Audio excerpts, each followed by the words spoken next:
Welcome to the We Don't Have Time Climate Hub here at the COP29 in Baku, very close to the Caspian Sea. We are well past the halfway mark of the COP, but we still have plenty of fantastic interviews, plenty of sessions, and much more to offer you here and from our studio. So Nick, what's on the roster today? Well, I was going to actually answer that question, but I think more importantly, we have to note that it may well be that the governments here at COP29 in Baku have actually agreed a sum of support for the developing countries of over $1 trillion per year. This is what we were hearing within the last hour. We'll have to see that pans out during the day. And of course, there's still the plenary on Friday when the governments have to actually gavel it through. Mm-hmm. But if that's the case, then this would be a major breakthrough here at COP29. Indeed. Yeah. So anything else you want to mention that's on the roster? Yeah, we've got some great guests on from UNDP actually talking about finance, how to get it right, the UN Development Programme, and how it can empower countries to adopt more ambitious climate plans. As we heard today from the Minister of the Environment of Madagascar, who we did a pre-record with, he knows exactly how much his country needs, and it's not eye-watering, but it would make such a difference. Thank you, Nick. So Ingmar Rensock, CEO and co-founder of We Don't Have Time. What are your thoughts on the progress so far here in Baku? I mean, we don't know the progress yet because it's not over.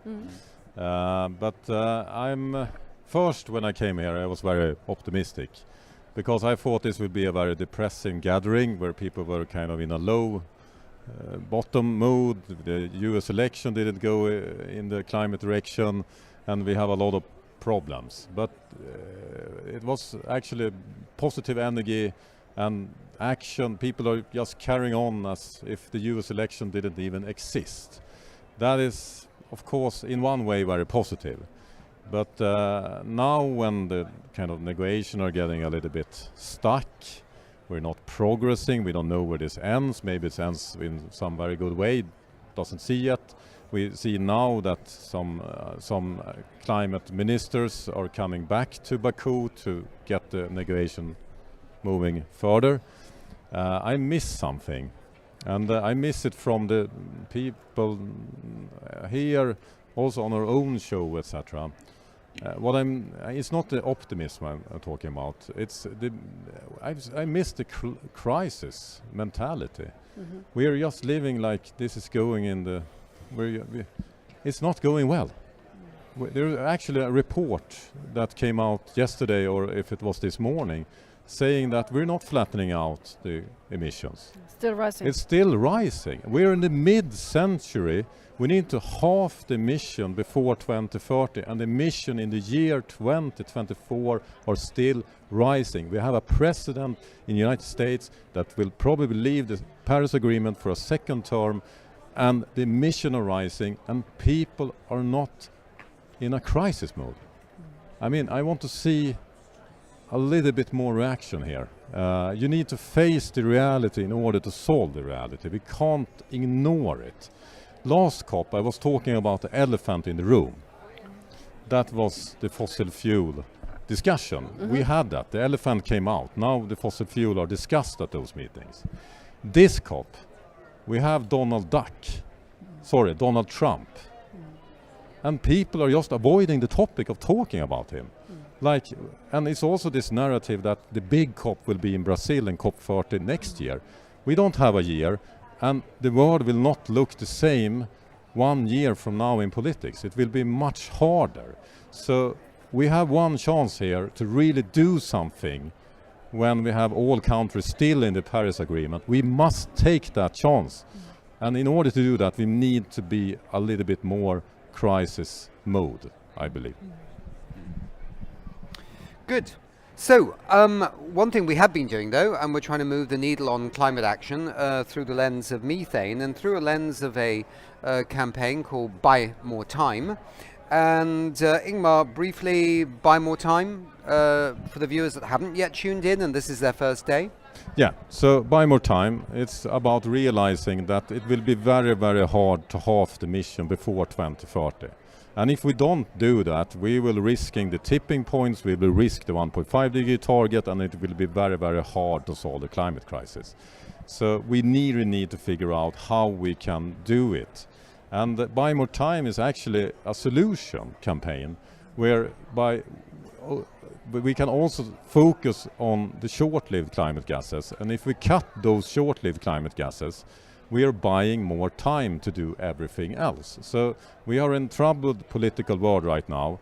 So if we are, sprinting, running faster on focusing on cutting the short-lived climate gases, we can buy ourselves time that we can use to do everything we want to do. Because it's one thing certain, and that is everyone right here. We are moving into a decarbonized society. The only problem is that it's happening too slow and too late, but it's going to happen. So if we just get a little bit more time to do it, we will do it. So Buy More Time is the solution campaign that can do the action despite the political mood we are in, because just keep going with COP100 will not solve this. Well, thank you, Ingmar. And if you're curious to learn more about this campaign or to support it, we do need support. Please go to our webpage, wedonthavetime.org/buy more time and check it out and sign it, because this is really crucial. In the meantime, let's take a look at the presentation that Ingmar Renshaug did recently at the Tech Arena in Stockholm.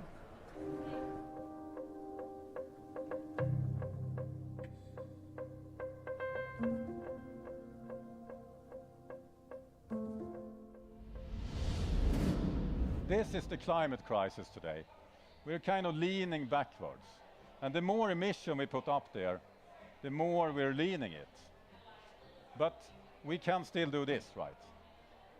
The problem, if we pass 1.5 degree, and we're very near, we're kind of there, but if we stay there and we just keep going up, there is a big, big risk of hitting a tipping point. And when we hit a tipping point, this share will be very, very hard to put back up. So this is what we must avoid for the climate. And we have a cure for this. The only thing we need in order to make it is more time. We need to buy more time. And now we feel the resistance from the politicians. But when we're up here, they will not resist the green transition, because the green transition are the majority. So the policy will change when the technology changes, but we need more time. So how can we get more time? The problem with carbon dioxide, when we emit it, it will go up. And it will stay up there for up to 1,000 years. Maybe we can kind of try to remove it, but it looks kind of hard to do it, very expensive. Methane is another greenhouse gas. It's a very common greenhouse gas. It's the second biggest contributor to global warming. And there's a big difference between methane and carbon dioxide. When we release this, it comes down again. On average 12 years. It's a big difference between 1,000 years, 12 years. So the solution here is that we need to stop emit methane. And if we do that, we can actually reverse global warming with up to 0.5 degrees. That is the time we need to do everything else, because we still need to stop the carbon dioxide. So this is great news. And where does this methane come from? This is one of the sources. Bananas. Waste, food waste. 20% of methane emission comes from waste. But guess what? When I arrived here this morning, I took the bus, and the bus in Sweden, in Stockholm, are powered with bioenergy. We don't emit hardly any methane from waste. So other countries can do the same. 45% from methane comes from the fossil fuel industry. And this is a lot of emission that is really easy to fix. It's just fix the pipe. Cows are burping 4 times every 5 minutes. Agriculture adds up to 40% of the methane emissions. Many companies working on this, where you have a food additive, and you give that to the cows, and they burp up to 80% less. So what do we need? We need to look at the fridge. All the fridges we had when I was a kid were powered by a dangerous gas. And when that was released up in the air, it was destroying the ozone layer. If we hadn't fixed it, we will not be able to walk outside today and show naked skin. But we're not doing that because the industry, the manufacturers of the fridges, the chemical companies, and bold world leaders met in Montreal, where they decided to ban freons, phase it out, put the funding behind it, and today we have perfectly fresh food and we don't use freon anymore. Isn't it great? It saved humanity once, so we can do it twice. And there is one more thing. This year, in Mars, there was a new satellite launched that is called the Methane satellite. And it will measure open data where we have emission from methane, leakage, and we will know exactly where we need to fix the problem. We don't have that for any other climate gases, but we have it for methane. So a legal system, some funding, and the data is everything we need. And this is what Buy More Time is all about. We can do this.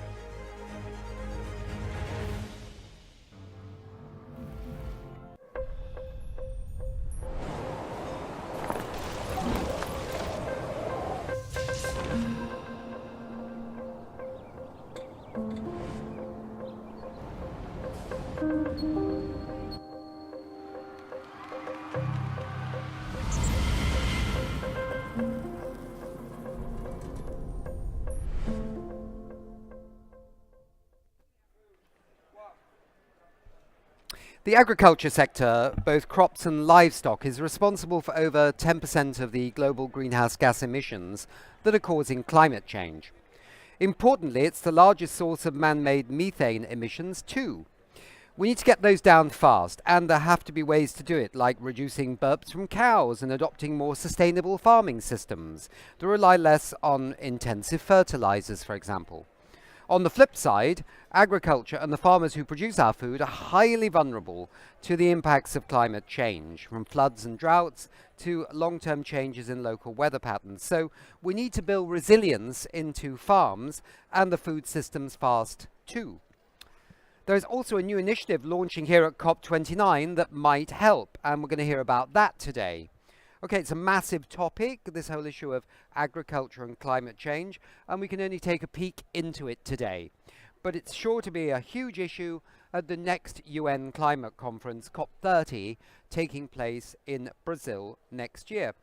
So to try and help understand some of these complex topics, I mean, I think it's like the two sides of the coin of agriculture, right? Reducing emissions, but also building resilience. To help us, we've got three terrific guests, two in the studio and one who has been pre-recorded, a young farmer from New Zealand. So first up, because I know she has to go in this first section, or after the first bit of this section, is Martina Otto. She's head of the Secretariat of the United Nations Environment Programme's Climate and Clean Air Coalition. I've said it so many times in the last 2 weeks that I've now completely forgotten it, like an old phone number. And we're delighted to be partnering with the CCAC, which is the acronym. Martina, I know that you're working with governments on many solutions to deal with agricultural emissions as they relate to these short-term climate pollutants, particularly, of course, methane being our hot topic here. Tell us about this work on digital extensions for agriculture. What's that? Thank you, and it's a pleasure to be here again, Heineck. Yes, we are launching today, actually, a report on digital extension service. And if I say a report, it's a technical and economic assessment panel report. And for those who know and are familiar with that, in the Montreal Protocol, this has been a stellar mechanism to connect awareness about a certain technological solution, looking at business models and connecting that to finance, to unlock finance. And we are doing that for a number of technologies, and we've done one that we're launching today, as I said, on digital extension. And now what is it? extension services are known in the agricultural sector, and that's pretty much, and I should actually let Julia talk about that much more, but it is to help farmers to adopt good practices, to have access to information, to technologies, to ways of doing it, to help practice change as well. And you mentioned they're vulnerable, so we have to help them. And anything we do in the agriculture and methane space is not to put the finger on the farmers, it's actually to look at what is in it for them to help while we help reduce methane. And now digitalizing that is a way of extending beyond what is able. In a lot of developing countries, they have not enough capacity to send people out to all the farms at all times. And here digital solutions can help us. And we both we both spent quite a bit of time in Nairobi, and we know M-Pesa was a real game changer in Kenya. Now they have developed, not the same people, but in Kenya they've developed iCow. And it's a similar thing that can actually pick up amazingly. It works in Kenya, it works regionally in Africa already. It's an app, it's different tools that are provided digitally to the farmers to help them with animal health, breeding, applying products, and so on. Right. And is iCow about emissions reductions, or is it about health and emission reductions? Is about all the things that you need to do with a cow to make it happy, healthy, and less of a burper? Exactly. Or, it's helping practices, good practices, and it helps improve animal health and so on. It helps improve productivity. So there is really a good story for the farmers, and it's meant to help as well with reduction of methane. Okay. And I suppose for the viewers, they need to know that they go, oh, wow, it's digital, it's digital. I mean, what about the people? But we know in Africa that the iPhone or the smartphone is like everywhere, isn't it? Everyone's got one. Totally, everybody. That's why I was referring to M-Pesa, because you could have said as well, and for those who don't know, M-Pesa is this money transfer thing, the Western Union type of approach to it. And anybody, you can send money to anybody up country in a rural area, and it works. And nobody thought at the beginning, oh, will this work? Will people have access to mobile phones? Well, they do. Yeah, they do, and it's not an issue. But the system is not meant to replace the in-person agricultural extension. It's to complement. It's very much people-based, and that's key as well. It's able to be localized as well, to adapt to local context, and that's critical. Obviously, the solutions are not the same in all places. And you were saying today that was something, this is Agricultural Day at the COP, and as you know, we've not actually been following, our broadcasts have not been naturally following each day of the COP, because often the people on those days are actually busy doing something else, right? So they're not available as guests on shows. So we just mix it up. But by chance, we have done the agricultural story today and on our show. And you mentioned that there's something else, was it announced today, to do with organic waste? Is that worth commenting on? In context of the methane story, but also, absolutely. Thank you, Nick. Indeed, the COP presidency put forward a declaration on how to deal with organic waste. And that's yet another sector relevant for methane, responsible for about 20% of the methane that is emitted globally. And they put it forward with a motto, which is avoid, divert, valorize, and then the infrastructure. Infrastructure stands for methane capture at landfill. But the whole other part is actually capturing things before they become waste. And that means we capture as well food waste, and that obviously is a topic for us here as well in the context of the Agricultural Day. Yes, and in fact UNEP and the FAO have had some very good campaigns on food waste running for several years since about 2012. We are indeed working together on the reduction of food waste and loss with a dual responsibility for the indicators on that and so on. And we've done the Food Loss and Waste Day awareness together, And of course that fits in to many things, but it also fits into the other big source of another big source of methane emissions causing climate change, which is waste in landfills or waste generally of rotting vegetation. Exactly. Okay. Yeah, good. organic waste rotting away is producing. Let's see how this declaration goes, because once you have a declaration, you've got to somehow implement it. So that's also Exactly, important too. and we had quite a bit of enthusiasm in the room today. Actually, 8 of the 10 biggest emitters of waste methane have joined the declaration. We have captured about 50% of global emissions of waste by the ones that have joined the declaration. And indeed, it's only the starting point. We'll have to work on the implementation. Okay. Good, Martina. Now, I know you have to run to somewhere else. We're going to move on to now. Thank you very much Nick. indeed. Well, that's a good idea. Okay. So farmers are going to be key. They need support and they need assistance to reduce emissions while also producing food and having a sustainable livelihood. But they also need help with resilience.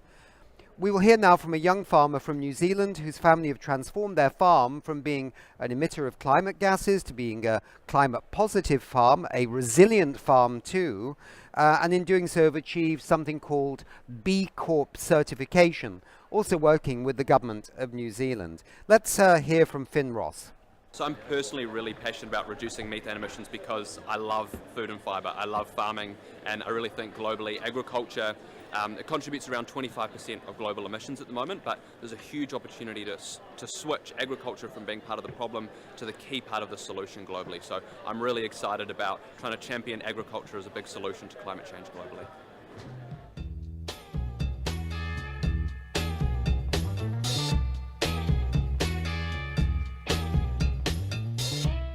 So tell us about the problem of methane in livestock agriculture. So globally, agriculture accounts for 40% of methane emissions.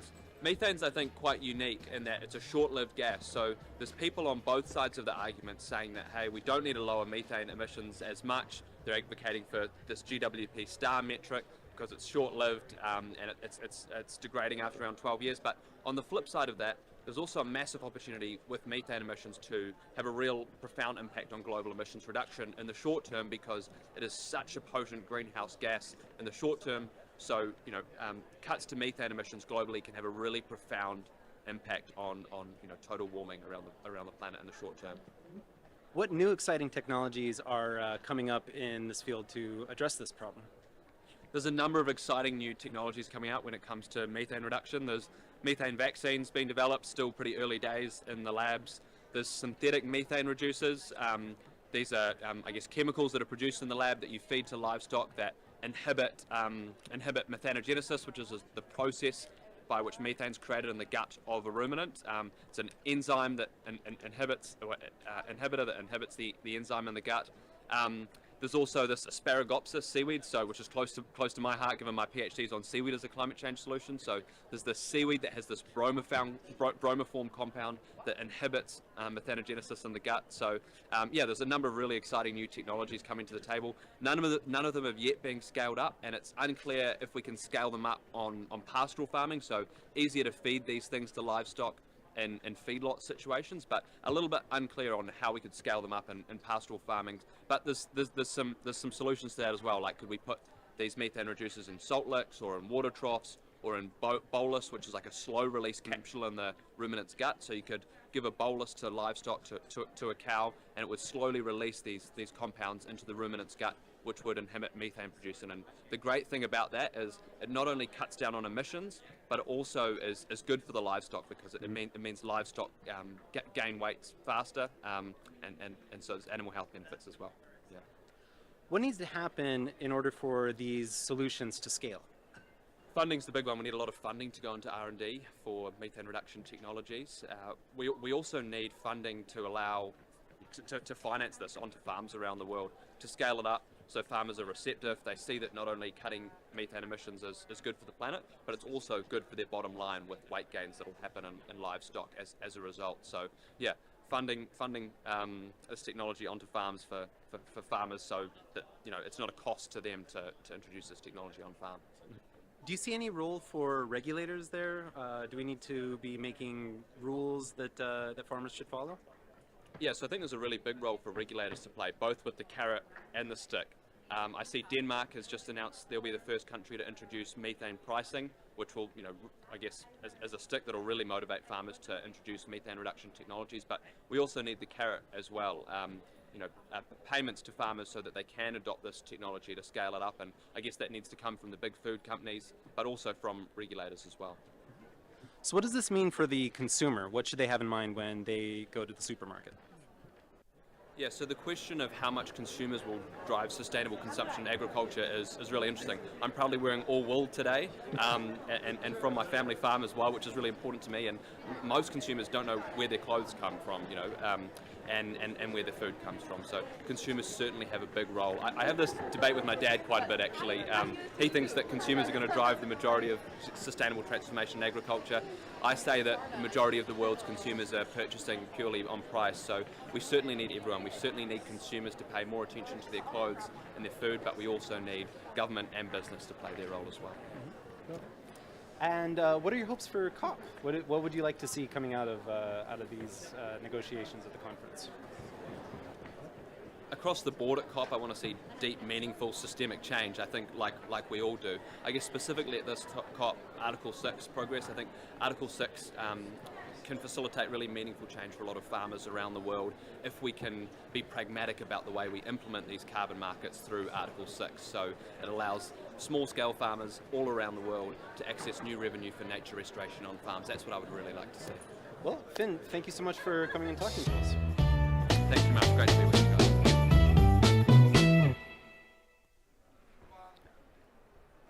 So thanks to Finn, and thanks to his family farm in New Zealand, which is doing amazing work also on resilience building. At COP29 today, a new initiative from the COP29 Azerbaijani presidency and the UN's Food and Agricultural Organization was announced, focusing a lot on building resilience to the kinds of shocks that might happen as a result of escalating climate change. I'd now like to welcome Julia Wolf, who's Natural Resources Officer from the FAO's Office of Climate Change, Biodiversity and Environment, to tell us a little bit more about this announcement today. What is this new initiative called, and what does it seek to achieve, Julia? Thank you so much, Nick, and thanks for having me and the Food and Agriculture Organization. So this morning, early and bright, 9 a.m., the meeting room was full, and COP29 presidency from Azerbaijan, in support with FAO, launched this initiative, which is called the Harmonia initiative. It's with IY, so that's it's spelled differently. Yep. And it basically has three different objectives. So the first objective is basically to map the current initiatives, which are over 100 initiatives, which touch all the different areas, like food, agriculture, water, food security, food system. So there's so many with this uplifting of the topic. So many initiatives has been created, and Azerbaijan's leadership was on say, let's try to cluster the initiatives into one that really seeks to find synergies between the different initiatives, just to be effective and be focused on delivery on the ground. That's the first objective. The second objective is finance, and we heard it already a little bit from the New Zealand farmer. One of the key gaps is really the climate finance for the agriculture sector, for agri-food systems. It's roughly 4% of total climate finance going to the rural areas. It's 1.7% tripling down to farmers, right? So you can hear already that's to scale up, and all these wonderful initiatives is peanuts. Just like it's peanuts. It's peanuts, yeah. no? Yeah. Mm-hmm. So if we want to see the system change, it's really a question between high-level political. It's with the banks, and they were there. World Bank was there, like all different development bank was there, and they're listening carefully because their portfolio need to deliver to farmers, right? So the second goal of the initiative is really to host this conversation on how more targeted finance can go to the national and local level. Mm-hmm. And the third pillar is basically the inclusive pillar, which is targeting farmers, but in particular also women and youth, and really providing a platform for their voice. There were some farmers and farmer organizations in the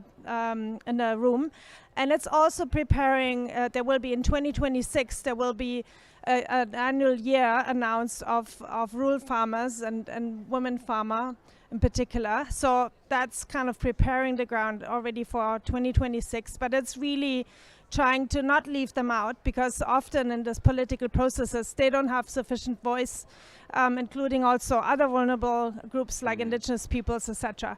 So this is to say, this is kind of what's the framing for COP29. So let me explain something in addition. So this Harmonia initiative is actually part of an initiative that was launched by the Egyptian COP Presidency 27, which launched a food and agriculture transformation initiative, FAST in short. You may have heard about that.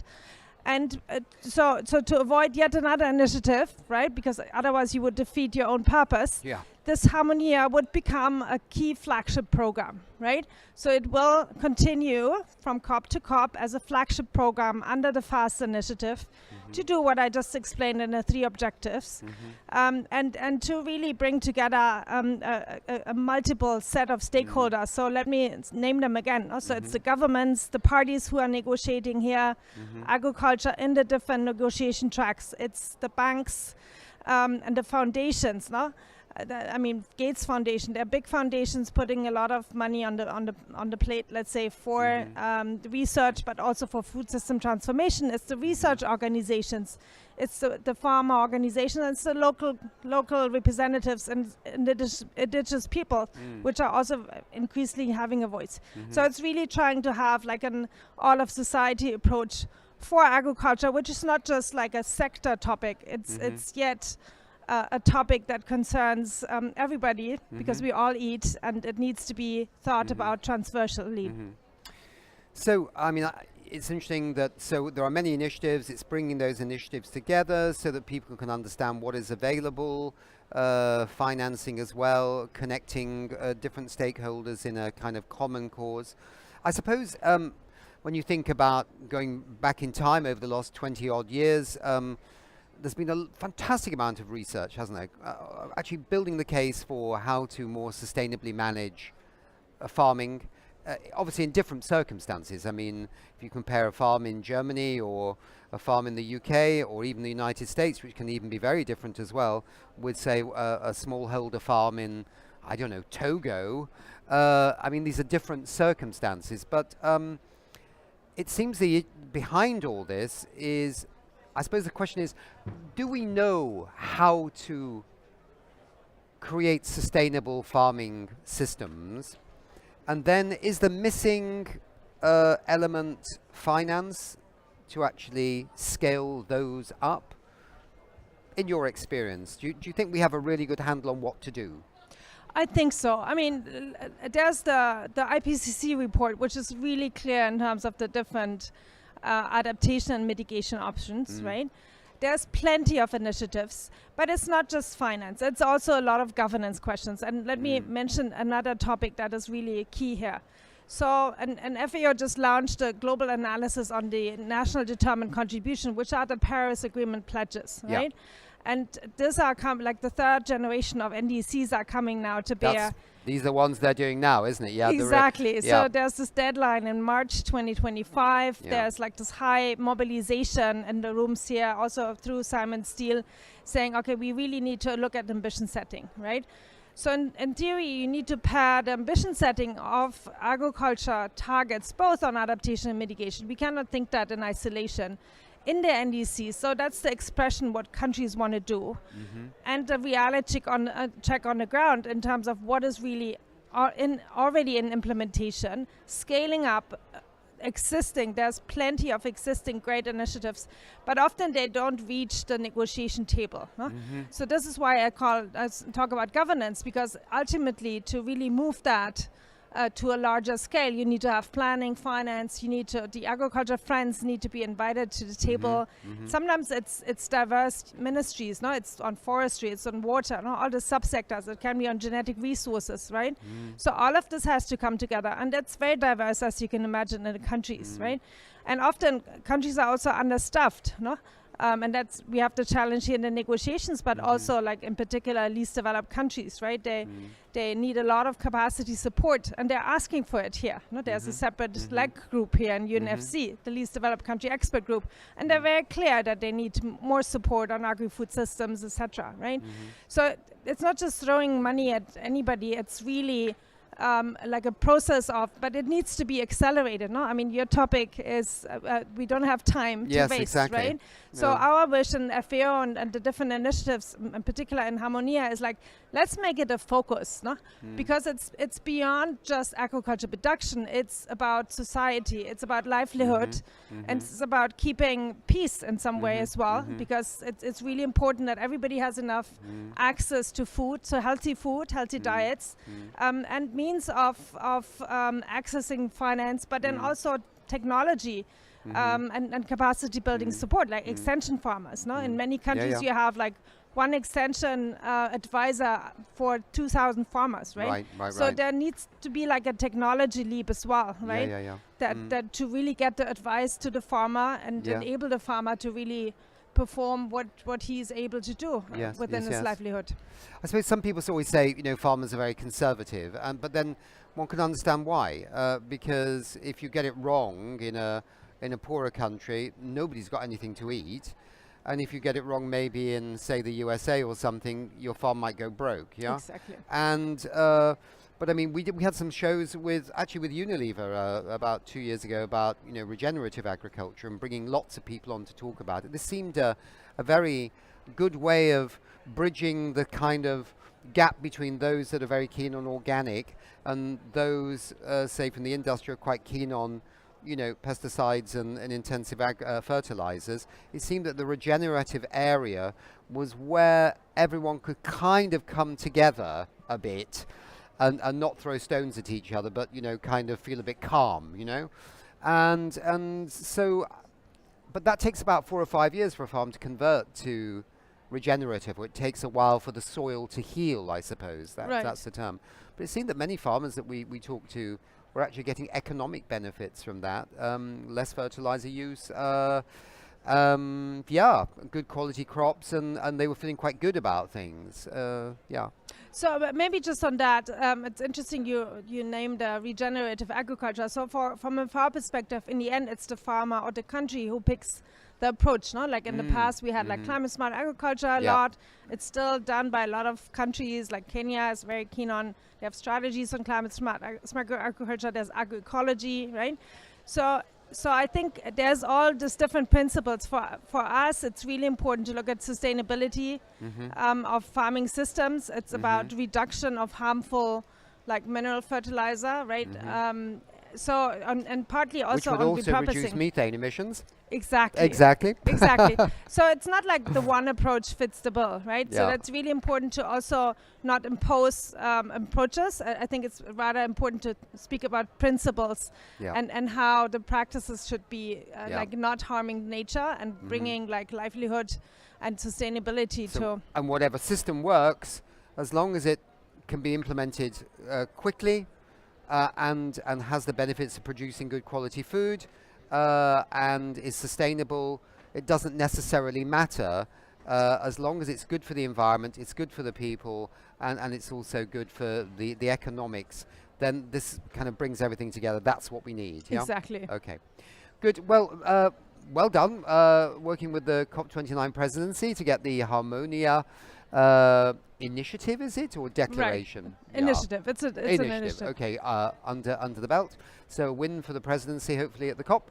And good news maybe today that the 1 trillion for the developing world yearly might happen. This was the rumor about an hour and a half ago that it might be on the cards now. So fingers crossed for the close.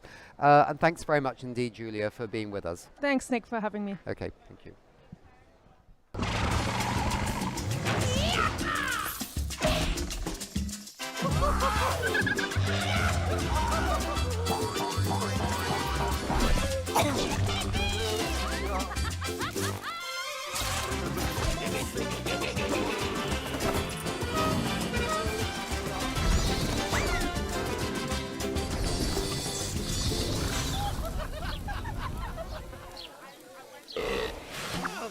Yeah, I'm not sure what we are. I thought I was getting serious, but then he posted this story like 5 minutes ago.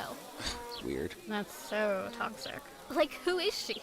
Is she one of his friends? He's never mentioned her. Who is she? I don't feel so good.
COP29 is called a finance COP, and the reason is that it's called that is that there's a new climate finance goal on the negotiation table. This new goal will cover the 2025 to 2030 period, which will be absolutely decisive in terms of climate action, of course. It's well known that a strong outcome on finance on COP29 will have major impacts, really major impacts on the world's response to the climate crisis. In particular, it would empower countries to adopt bolder climate commitments and increase investments in critical areas as adaptation and also, of course, health. But what does a strong outcome really entail? Who's making these decisions, and what are the driving forces behind these decisions?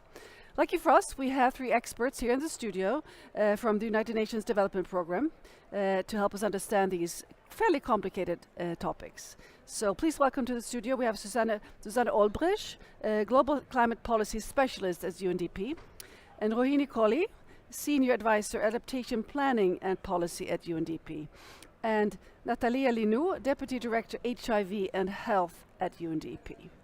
Terrific to have all 3 of you here in the studio. So Suzanne, let's start with you. Why is it so important to get this agreement on the new climate finance goal, and what is the risk if we really don't get this agreement here at COP29? Thank you. And yes, it may seem obvious that climate action requires climate finance. At the same time, it may be much less obvious how much finance specifically that should be, and how much of that finance would be carried by individual countries, and how much of that would be needed to be provided by the richer countries to those that suffer the most. So already in 2009-10, the world agreed on a big goal on climate finance to provide 100 billion per year, and as we know, the world has struggled to reach that goal for a very long time. And with the OECD figures that we see that are saying that the goal has been met for the first time in 2022, there's countries that are challenging these figures because they also include non-grants finance, so there's all this debate. At the same time, what we can say for sure is that in every other year this goal has not been met. So clearly there is a need to come up with a new goal on climate finance. It needs to be bold in terms of the target, it needs to be specific in terms of who should contribute, what types of finance would actually count under this goal. Then also whether there would be any specific allocations for mitigation, adaptation, loss and damage. We may probably also see different flows for different regions or for specific groups of countries, such as least developed countries or small developing island states. So in a summary, really, we need to see a bold target, and this COP is really the time that will define climate finance going forward. Thank you very much, Susanne. So turning to you, Rohini, is adaptation finance sufficiently represented in discussions here at the COP? And And why is it important to direct some of this finance towards adaptation in developing countries? Could you please elaborate a bit on this? I think here at the COP, the discussion is about climate finance as a whole. And the discussions around the new collective goal on climate finance do include adaptation. But in terms of the estimates that have come out most recently by the UN Environment Programme, there's a significant, there's a huge need. They've costed the national adaptation plans and nationally determined contributions, and there is, estimates, range up to even 300 billion that is needed per year to support developing countries on really meeting their, adaptation investments. And I think there is a large discussion involving a lot of actors at the COP, but it remains to be seen what will be the final outcome of the negotiations and what part of that will really be, earmarked for adaptation. But there is, I think, some light on the horizon, because originally there was a goal to double adaptation finance, and that has been met. However, there is still a significant sort of deficit on the issue of adaptation finance. So I think there's a lot yet to be seen as to what the outcome will be. Thank you. So, Natalia, climate change affects many aspects of society, and one of them that is profoundly, near to all of us is health, correct? So, what kind of, can you talk to about some of the aspects here that is related to climate financing and health? What are the correlations here? Of course, thank you so much for that question. And I think it's important when we're talking about finance to think about why. Why are we talking about finance? We're actually talking about people and the impacts of climate inaction on people. So the public health community, I'm a social epidemiologist myself, really think about the vast range of climate impacts. We are seeing it in terms of infectious diseases, the malarias and dengue and more vector-borne diseases in communities that have never had it before. We're seeing it in terms of non-communicable diseases, heat, extreme heat, as well as air pollution, and we're seeing it in mental health impacts. So the toll is huge. In fact, the World Bank lodged a report here yesterday on the cost of inaction on climate, and said that it could cost 21 trillion to the globe in terms of the health costs, just treating people from the health damages that we're seeing. So finance and health are intricately linked, because if we don't invest sufficiently, if we do not set up adaptation systems so that our health systems are able to really truly address this rising epidemic that we're seeing, we're going to be in a situation much worse. So oftentimes in the media we see the extreme weather events and the injuries and the deaths. That's just the tip of the iceberg. It's truly a much, much bigger health crisis that is emerging, and it's because it's happening both in terms of infectious and non-communicable diseases. Health systems are feeling overwhelmed, and so we have to take action, because the climate crisis is a health crisis. Thank you very much, Natalia. In terms of investment, what kind of numbers are we looking at here? So there, I'll let my colleague talk about sort of the numbers, but I think, a lot of the advocacy community is calling for additional funding. So we're hearing from health ministers who are saying, please don't ask us to repurpose our HIV funds for climate. This needs to be additional. People are saying over 1 trillion overall. I'm not saying that all of it will go to the health sector, but in fact, if it's smartly allocated, it can have health benefits. So smartly allocated public transportation can address the air pollution and have health benefits. Investing in agriculture and food security can have impacts in terms of nutrition and child nutrition. So, there are, of course, investments that need to go into the health sector, and that's important, but also other investments can be aligned so that they have a health benefit. And I should say that the health sector is trying to play a part, their role. Their role in all of this is saying, how do we mitigate our sort of carbon footprint? So there's real initiatives around low carbon, resilient health infrastructure. So one, to be resilient to disasters so that you don't wipe out the one clinic that you have in your community, but also in more wealthier communities to say, how can we green our supply chain? How can we use renewable energies? And UNDP has been involved in a lot of these initiatives to green the health sector, and other partners with the World Health Organizations and others. So it's both the health sector saying we will do our part, but there has to be financing so that we do not see the impacts in a few years' time. And then it's, as we learned from COVID, then it's a bit too late. Thank you, Natalia. So going back to you, Rohini, when you talk about adaptation, what would you say are the most pressing needs here? And also, where should the countries focus their finances when it comes to adaptation? Yeah, that's a very good question.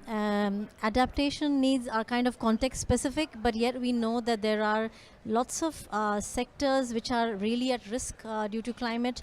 I think agriculture, in many countries has a huge contribution to the economy, and agriculture is, severely impacted by climate change.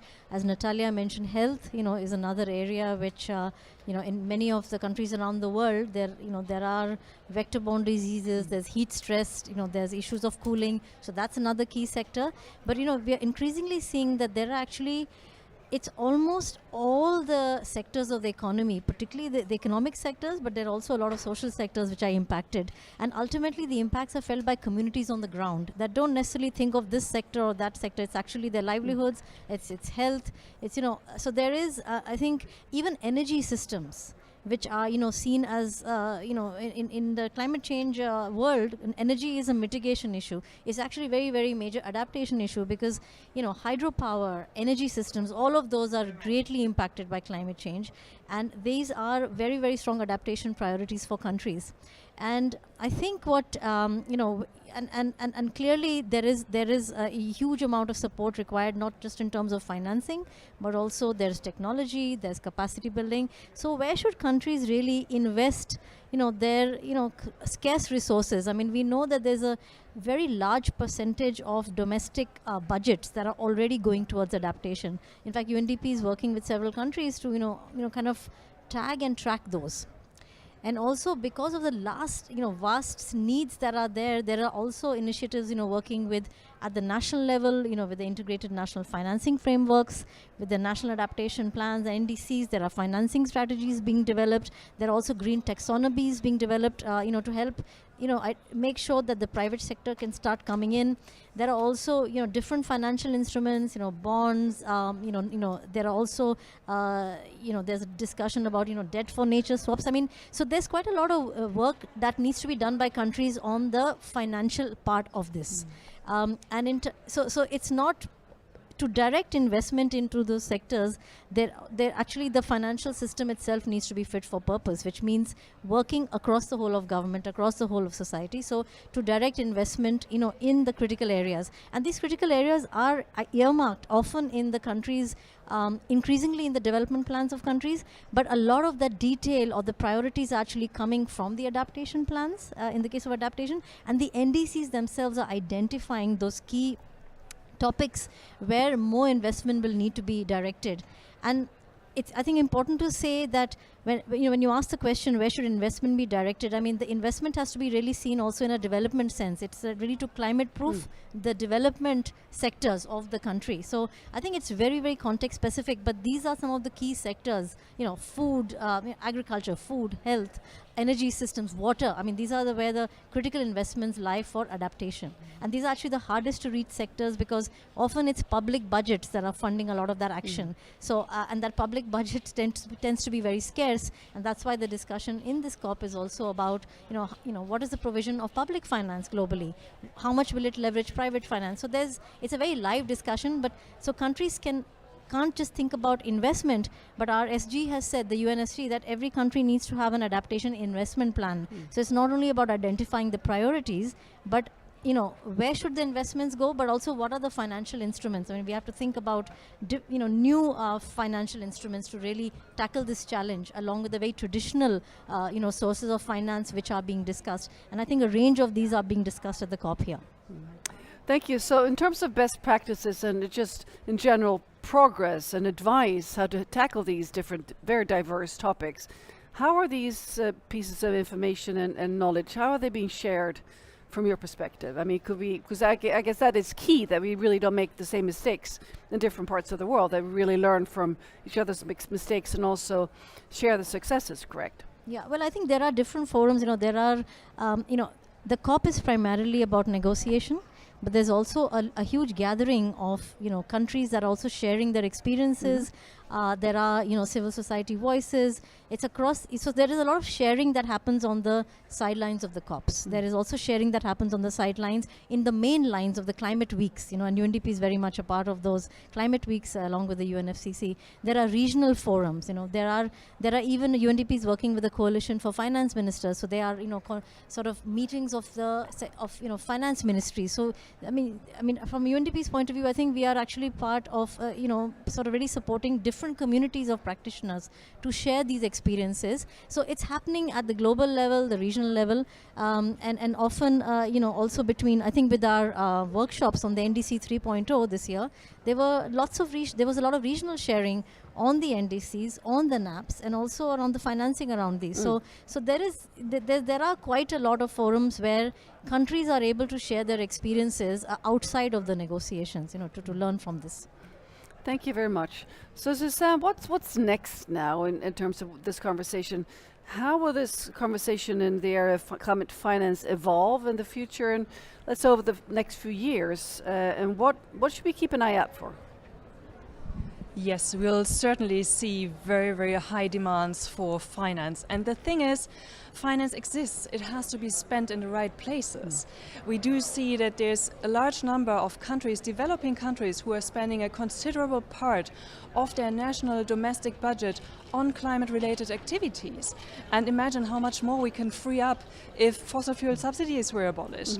And of course, the needs for finance will remain very high in the future. UNDP is also working with countries in supporting them to identify and articulate these needs by not only adding up different costs, but by really looking into how this can be financed, how can finance be allocated, where can be strategic entry points for investments of additional financing coming in. So really in that sense, yes, addressing climate change will cost a lot. And at the same time, we're seeing all the aggravating effects of climate change causing huge costs. And we have policymakers across the world seeing that also non-action comes at a high cost. And that helps putting into perspective the cost of addressing climate change, and therefore helps making a business case for climate action. Thank you, Susanna. So, final question here. When we see climate havoc happening in Spain, and I mean many parts of Western Europe, and also of course in the richer parts of the world, as in other richer parts of the world as the United States, what impact can this have on this discussion of climate finance? It's no longer just the developing countries that are suffering, but now it's also hitting closer to home, so to speak, to the countries and the decision makers that really do have a stronger wallet. I think it's sort of becoming very real to people that this is what they're experiencing in their daily lives. So and that so it's not a discussion just happening at the COP. And as you mentioned, already a few countries in Western Europe, a lot of countries in Africa, in Asia, all of them are feeling it. And I think it does have an impact because people are experiencing it. And one of the things we've seen in the negotiations is also that countries, regardless of their income level, are actually preparing adaptation plans. So we know that for example, Canada has prepared an adaptation plan. Just like a lot of developing countries, we know 60 countries have prepared their adaptation plans, and these are really cutting across income levels. And I think there are also increasingly, there's a bit more evidence now that by investing a bit more now, the World Bank has estimated if you invest $1 in resilient infrastructure, you might get more in benefits. So I think there is also that recognition coming, but the most powerful thing is that people all over the world are feeling this, and it will have an effect on these discussions. And also the longer the awareness, that the longer you wait, the more costly it will be. I mean, human lives and also in finance, correct? Definitely, and that would be linking to another part of Outlook in terms of many countries, especially developing countries, are in debt stress or indebted or face challenges in accessing the capital market. And so that's another element that we would see upcoming more and more over the last 2 years actually, that there's a growing number of countries who see this as a systemic issue and who are calling for a reform of the global financial architecture. And we can see that over the last 2 years, this has really gained traction, this idea, from more general ideas in the beginning to now quite specific proposals. We are seeing from the Bridgetown Initiative, as well as from a group that is the Independent Expert Group on Climate Finance. So different groups of experts and countries that are coming together in making this a very concrete set of proposals in terms of how to reform the global financial architecture to make it fit for purpose for the challenges of the current time. Thank you very much, Susanne. And Natalia, you addressed mental health earlier in your statement here, and when you look at the mental state of our youth globally, there is a high number of existential anxiety and worry directly connected to the climate crisis. So in terms of addressing this with finance, you need money of course, to address this. If we don't do it, I imagine that we will have a generation of people that are not really ready to act because they will be so paralyzed by dread. There is even a book called Generation Dread, right, about this. The connection between climate change and mental health is actually still, we're still learning more every day. For example, there was a new paper that came out that for every degree of more heat, there is an increase in suicidal ideation and rates of suicide among youth. So, there are direct impacts, and then there's the indirect, this understanding of young people that we are leaving them a world that is worse off. And it's difficult because we don't want to medicalize that. We don't want to say you need to see a psychiatrist because these are real threats. They're not, made up. So, but what we're learning is that actually coming together, the sort of mobilizing civil society, youth being part of a community and feeling that there is something that can happen, that they can do, that there is hope, that someone is listening, is part of actually the mental health support that they need. And so UNDP has a commitment to including young people in the decision making and in the negotiations, and a commitment also for gender equality, indigenous people. And I think that's part of understanding what health and well-being requires. In a moment of real crisis, of real hardship, being part of the solution is actually a mental health strategy. And so we need to be there with everyone being at the table. So I'm going to check with my tech team now because my in-ear isn't really working. Well, then I see the clock here. It's actually, we're ending right on time here. Even if we don't have time, we're ending right on time. So thank you very much, Natalia, Susanna, and also, of course, wonderful to speak to you, Rohini, about this. It's been a pleasure to talk to you, and keep up the fantastic work. And I hope I will be able to interview you again next year in Brazil and see that there's been much progress over the year that's passed. Thank you. Thank you. Thank you. Thank you. And now we're going to move on.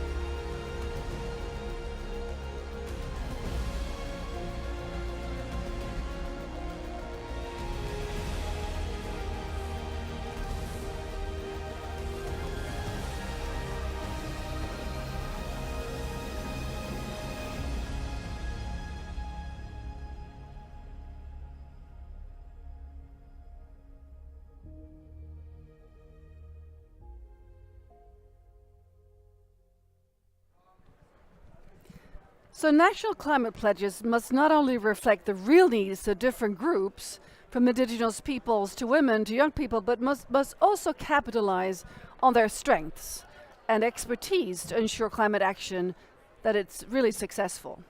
So how do we make this happen? Here with us to talk about this important topic, we have three fabulous guests. We have Mwamaimsi Mishi Singano, Director of Policy from We Do.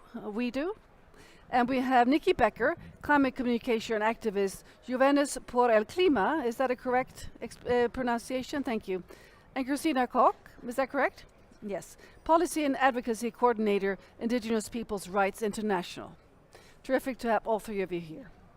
So, Christina, many indigenous peoples are deeply impacted by the interconnected nature and climate crisis, because they're all, of course, interconnected. What are some of the main demands indigenous peoples have from world leaders and negotiators here at COP29, please? Very good question. Indigenous peoples we have formed ourselves into a coalition of indigenous peoples, a caucus, and we've been following many of the negotiations here, looking at the various thematic areas. Perhaps I might just touch on 3 where we outline our demands. Under the issue of just transition, the rights of indigenous peoples must be upheld in all just transition agreements and actions. Just transition, climate change, green energy production must not be done in the same way as was done in the past with mining, oil and gas, drilling for coal. It cannot be business as usual because this would not be just for indigenous peoples. We have seen the devastation of our lands and territories as indigenous peoples, and we want to make sure that no harm is done to our people. In the area of adaptation, our commitment is very clear. We want to make sure that our future generations can benefit from the same clean water, clean air, and healthy ecosystems that we currently have in our lands and territories. And so all adaptation must consider the traditional knowledge of indigenous peoples, the decision-making processes of indigenous peoples, and the land tenure systems of indigenous peoples. In the area of finance, we want to make sure that all financing mechanisms, whether that's for adaptation, mitigation, or for loss and damage, that it includes the designs of indigenous peoples, that it incorporates our rights enshrined in the United Nations Declaration on the Rights of Indigenous Peoples, and that in fact it removes all the barriers for direct access and equitable distribution of these resources to the ground, directly to those land guardians. Those are our main demands as indigenous peoples on those 3 thematic areas. Thank you for stating it so clearly. It's truly inspiring, very clear and loud statements here. Thank you. So Mishi, may I call you Mishi? Yes. Excellent. Women play crucial roles in climate action, of course, all over the world, and we see 3 women here, and I'm a woman. So we do see a lot of female power here at the COP.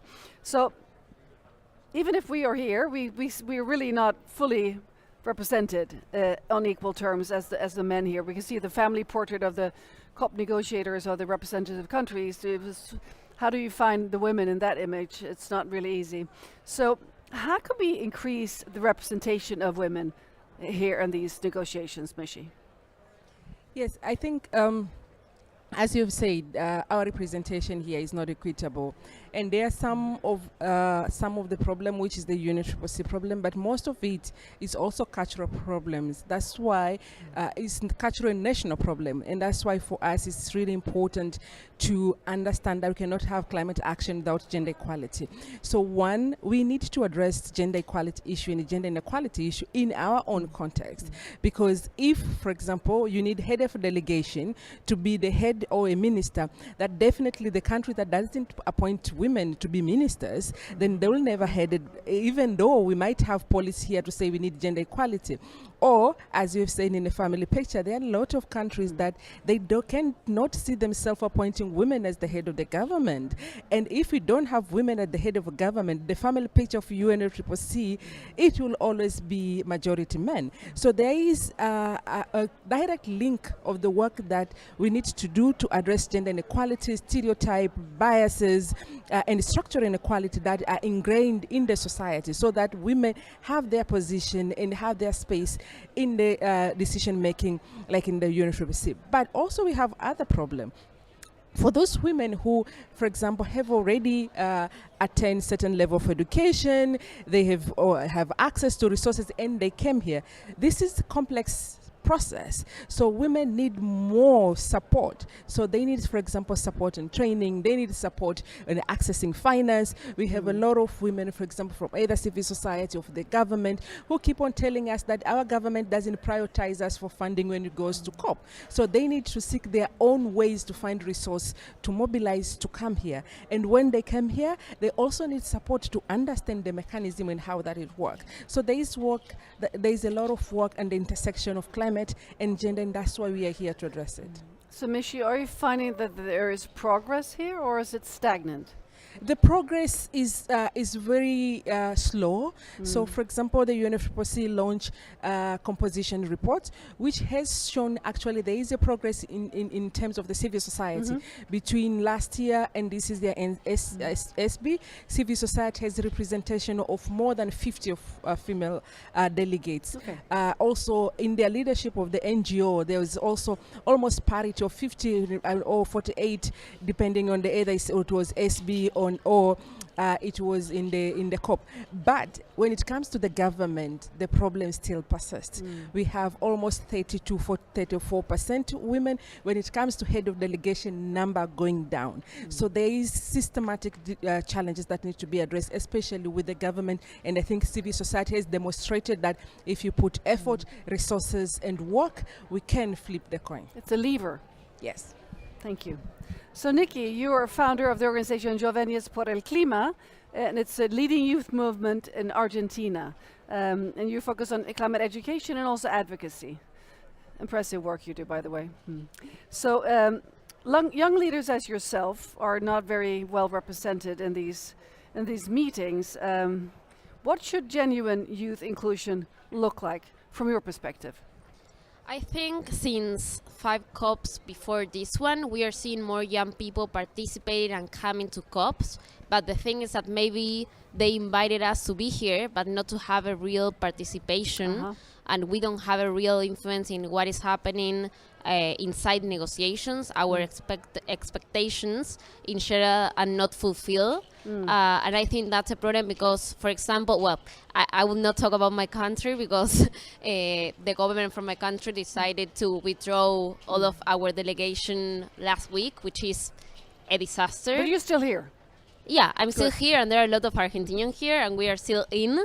But well, talking about other delegations, it's difficult to find one youth inside the negotiation teams. And I think that's one thing that is important to improve, because if we don't have a real space there, or a real space also inside the official representation of the countries that are coming here, it's really difficult to then see the results that we want to see.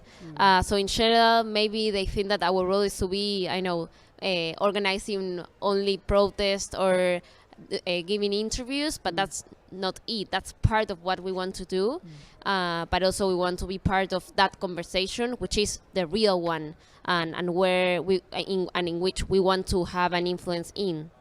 So when before Argentina pulled out of the COP, did you have any youth delegates on the formal negotiation delegation? No, we have never had. No, because I know some countries do have that. So Mishi, let's talk about the Enhanced Lima Work Program on Gender, LWPG, Gender Action Plan. Also, we talk about GAP. It's pushing countries to take gender considerations in climate action more seriously, these two entities here. What has been the progress here? We talked briefly about the progress before, but what progress and some of the challenges here from the LWPG and GAP perspective? We are at the middle of the negotiation now for the renewed Lima Work Program on Gender. And for us, while there's a lot of challenges that need to be addressed, we do acknowledge that a lot of progress has been made, and the Lima Work Program has helped to make those progress. For example, now we have consistently Secretariat producing report on participation, so at least parties and Secretariat can see where we are lagging behind and where the efforts are needed. It's more a transparency process here. Okay. But also we have seen mainstreaming of gender. So the gender now is not the conversation on in the gender room. We are seeing gender being mainstream in adaptation, in finance, in mitigation, and that is because within the gender action plan, we have outlined specific activities that we need to do. For example, subsidiary board need to report on the extent to which they're integrating gender on their work. So that is the progress. But also at the country level, even though the Lima Work Program did not give direct mandate for parties to have their own national work program and action plan, but some countries did find inspiration from this global action plan, and they had their own gender action plan in a country like Nigeria, Brazil, Mexico, and because of that, it really helped them now to start having to think through concrete gender climate actions, and which has helped them to unlock to work with the civil society and address specific challenges in the section of gender and climate. And overall, the Luma Work Program, if there is anything that has helped as well, is it required in the early days of the Luma Work Program to appoint the National Gender Focal Point. More than 100 women, more than 100 countries have appointed National Gender Focal Point, who are now becoming the bridge between their government or their other negotiating, agenda negotiating colleagues to advance gender, but also at their country they have been the champions of gender climate action in their specific country. So we have seen a lot of progress, but we need to do more because the challenges are huge. Thank you very much, Mishi. So Christina, indigenous peoples have been on the front lines of climate change for many, many years, and well, actually since the first signs of the impact of climate change here. So now, many decades later, as the crisis is just getting worse and worse, what, from your perspective, what are some of the most pressing needs that needs to be addressed? You opened with the statements that you're really pushing for, but in terms of what to address that is the most pressing here, not just the perspectives, but the needs, what would you say those are? Well, it's certainly a fact that indigenous peoples are faced with the most profound climate impacts. Just in this year alone, we've seen extreme droughts, wildfires. We've seen now we're experiencing a phenomenon of different weather patterns that are affecting tropical areas, hurricanes, the intensity of hurricanes. And all of this has had profound impact on the lives of indigenous peoples. One of our key messages here at COP29 is that our survival as indigenous peoples cannot be negotiated. We cannot continue to fight over climate finance, over who's responsible. We have to recognize that lives are at stake here. And for us as indigenous peoples, this climate impacts are real. And so I suppose one of the most pressing issues that we want to bring at the fore is really for parties to recognize and take responsibility. For those who have been feeling the highest impact and have contributed the least to the emissions, we want to make sure that our rights are at the center of every text that's being negotiated. We want to make sure that indigenous peoples are participated, that they're included in these decision-making processes, because who else to ask what needs to be done? We have our own traditional knowledge, we have our own science, we have our own adaptations that we've already created that we can contribute to these very important dialogues and ideas. And fundamentally for us, it is absolutely critical to center all climate actions on human rights and on the indigenous people's rights. A second pressing issue for us is where we see states conflating the rights of indigenous peoples with local communities. No, this is a humanitarian crisis that we're facing. Humanity all over are impacted by climate. But it's important to underscore that indigenous peoples are rights holders with very distinct ways of life. We are ecosystem dependent. We depend on nature for our lives and our livelihoods. And so any kind of climate action, for instance, the transition with energy, anything that devastates our ecosystems, anything that pollutes our waters, anything that begins to threaten our land tenure systems, continue to exacerbate our challenges as indigenous peoples. And so for us, it's very important that we influence these policies and that it does not stay at policy level, that in fact we move to implementation. The time is now. The time to act is now. We are losing people at alarming rates because of these natural disasters.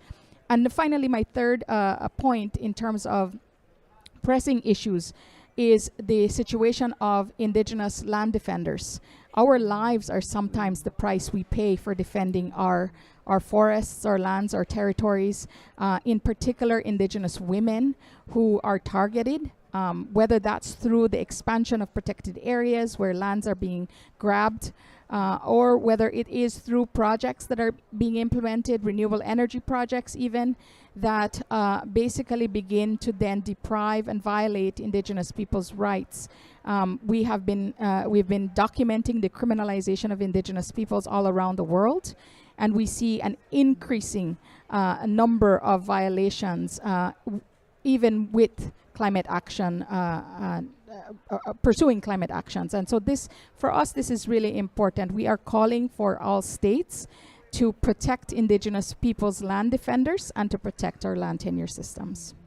Well, thank you very much indeed, Christina. It's really, really important work you're doing. And we see this also in, we're based in Sweden, we don't have time, and we have infringement discussions on our Sami, our indigenous people's rights when it comes to the expansion of mines for rare minerals, and also, of course, for the construction of wind power plants, and also the water situation with the expanding. Well, that's not so much right now, but it's been talked before about the water dams. So yes. So turning back to you, Nikki, this is the final question here for this session. What are your hopes for this COP from your perspective, and are you already starting to ramp up and prepare for Brazil? Yeah, sure. We are really happy that finally we are going to have a COP in Latin America, because of course it's a big barrier for people from my region to go to this type of events. It's expensive, because, yeah, in general it's far away from our home, but also it's more expensive, the language barrier, etc. So we are already working on that. And regarding my expectations, I think one of the most important things for my country and for my region is climate finance, definitely, which is the issue of this COP. And what I expect is that first they have an agreement of the new finance goal, and a goal that is not only the number that we want, but also not in a way of loans, but also because we know that Argentina has a big history regarding loans and the external debt that we have, and we know that doesn't work for countries in the global south. So that's something that I think is important to get an agreement on, but also that that goal then that it has to be implemented, because we know that maybe if we have it just on paper, it doesn't resolve anything. So after COP, I also have a lot of expectation, and I hope to see all the agreements that we get here real implemented in real life after COP. Well, thank you very much, Nikki. Thank you, Mishi and Christina, for this conversation. And this is really important work you're doing. We're very grateful that you made time to come to our studio and talk about this with our viewers. We have quite a lot of people watching this, so thank you for joining and sharing your insights. Thank you very much. Thank you. And let's move on.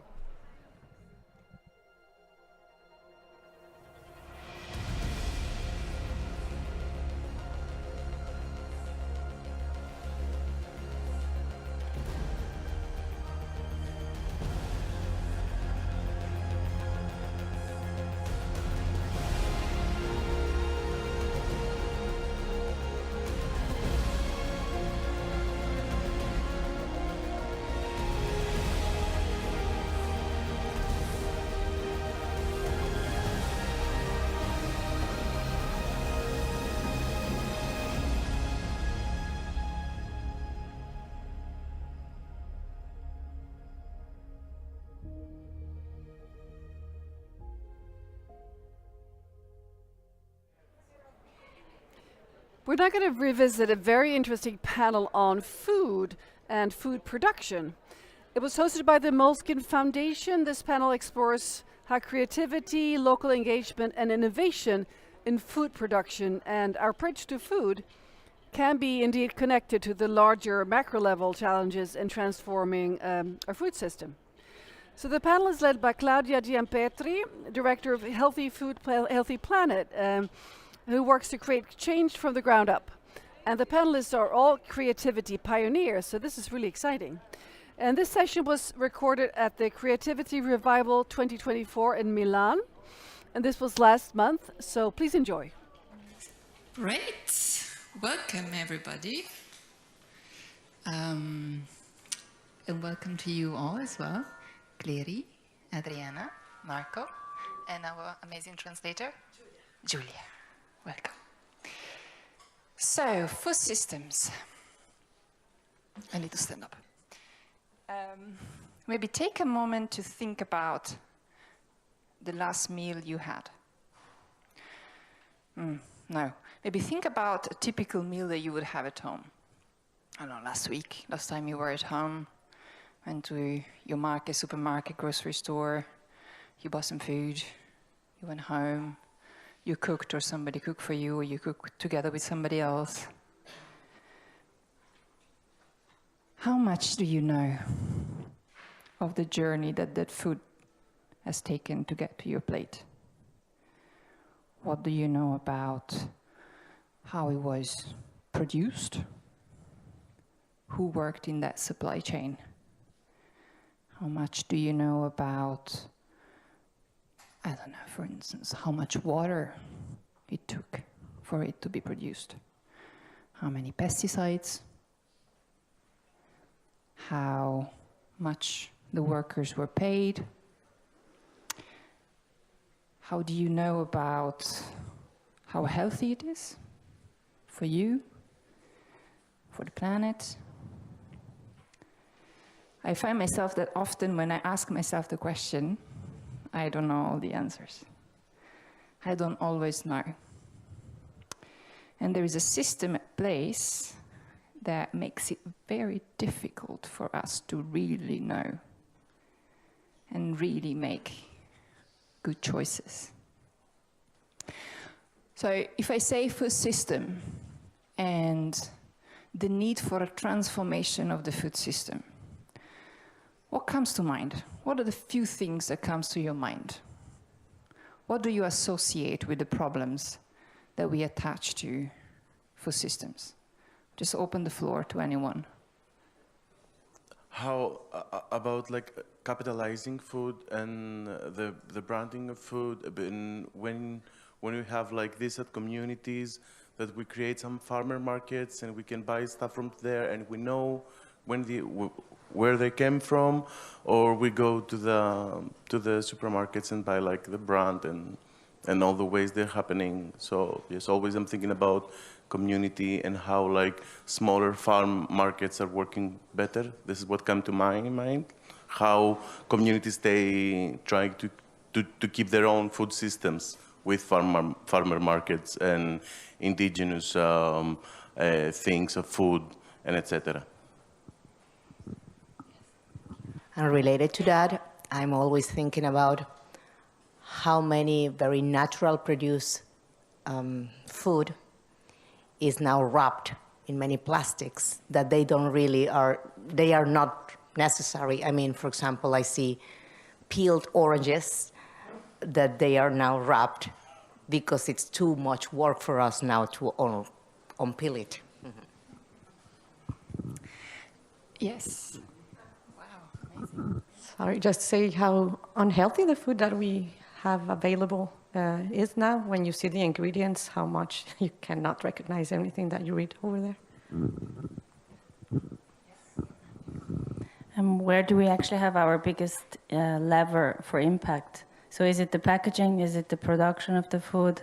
Because I find that politics is just kind of like jumping on specific things that are very obvious, but it might not be the most impactful thing to change.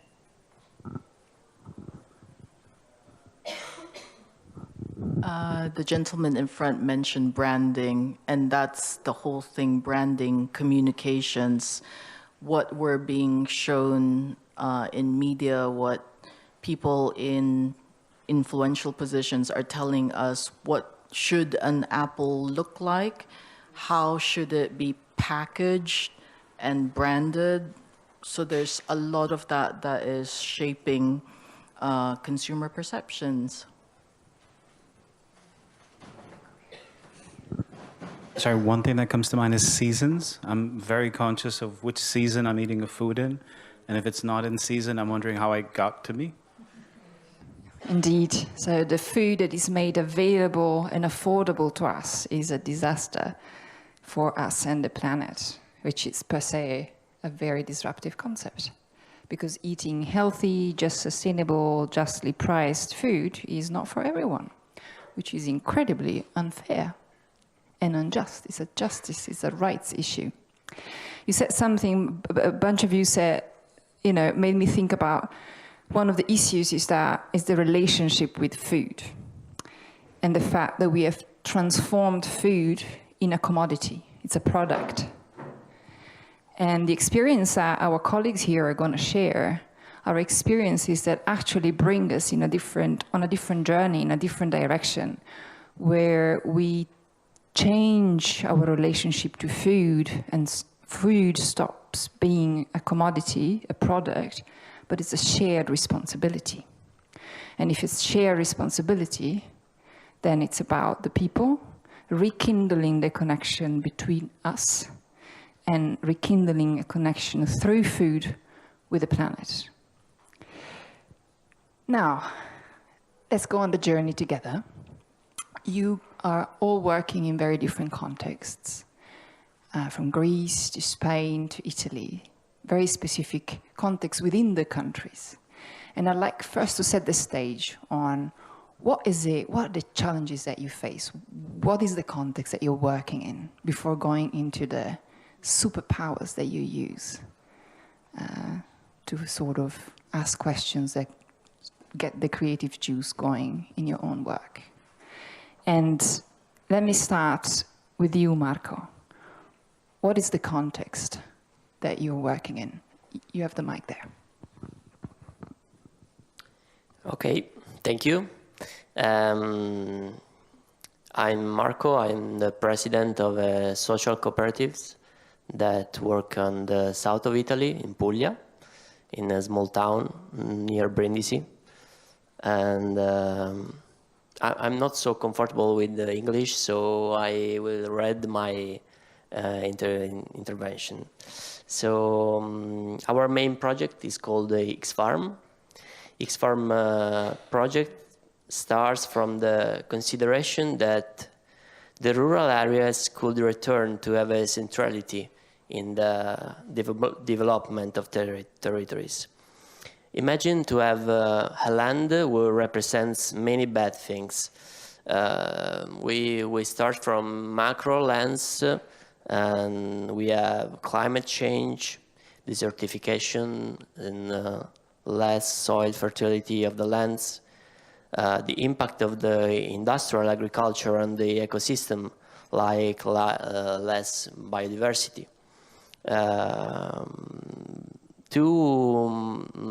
Like regional lands, like in Puglia we have a huge problem with olive trees. If you know, there is a bacteria that is called Xylella.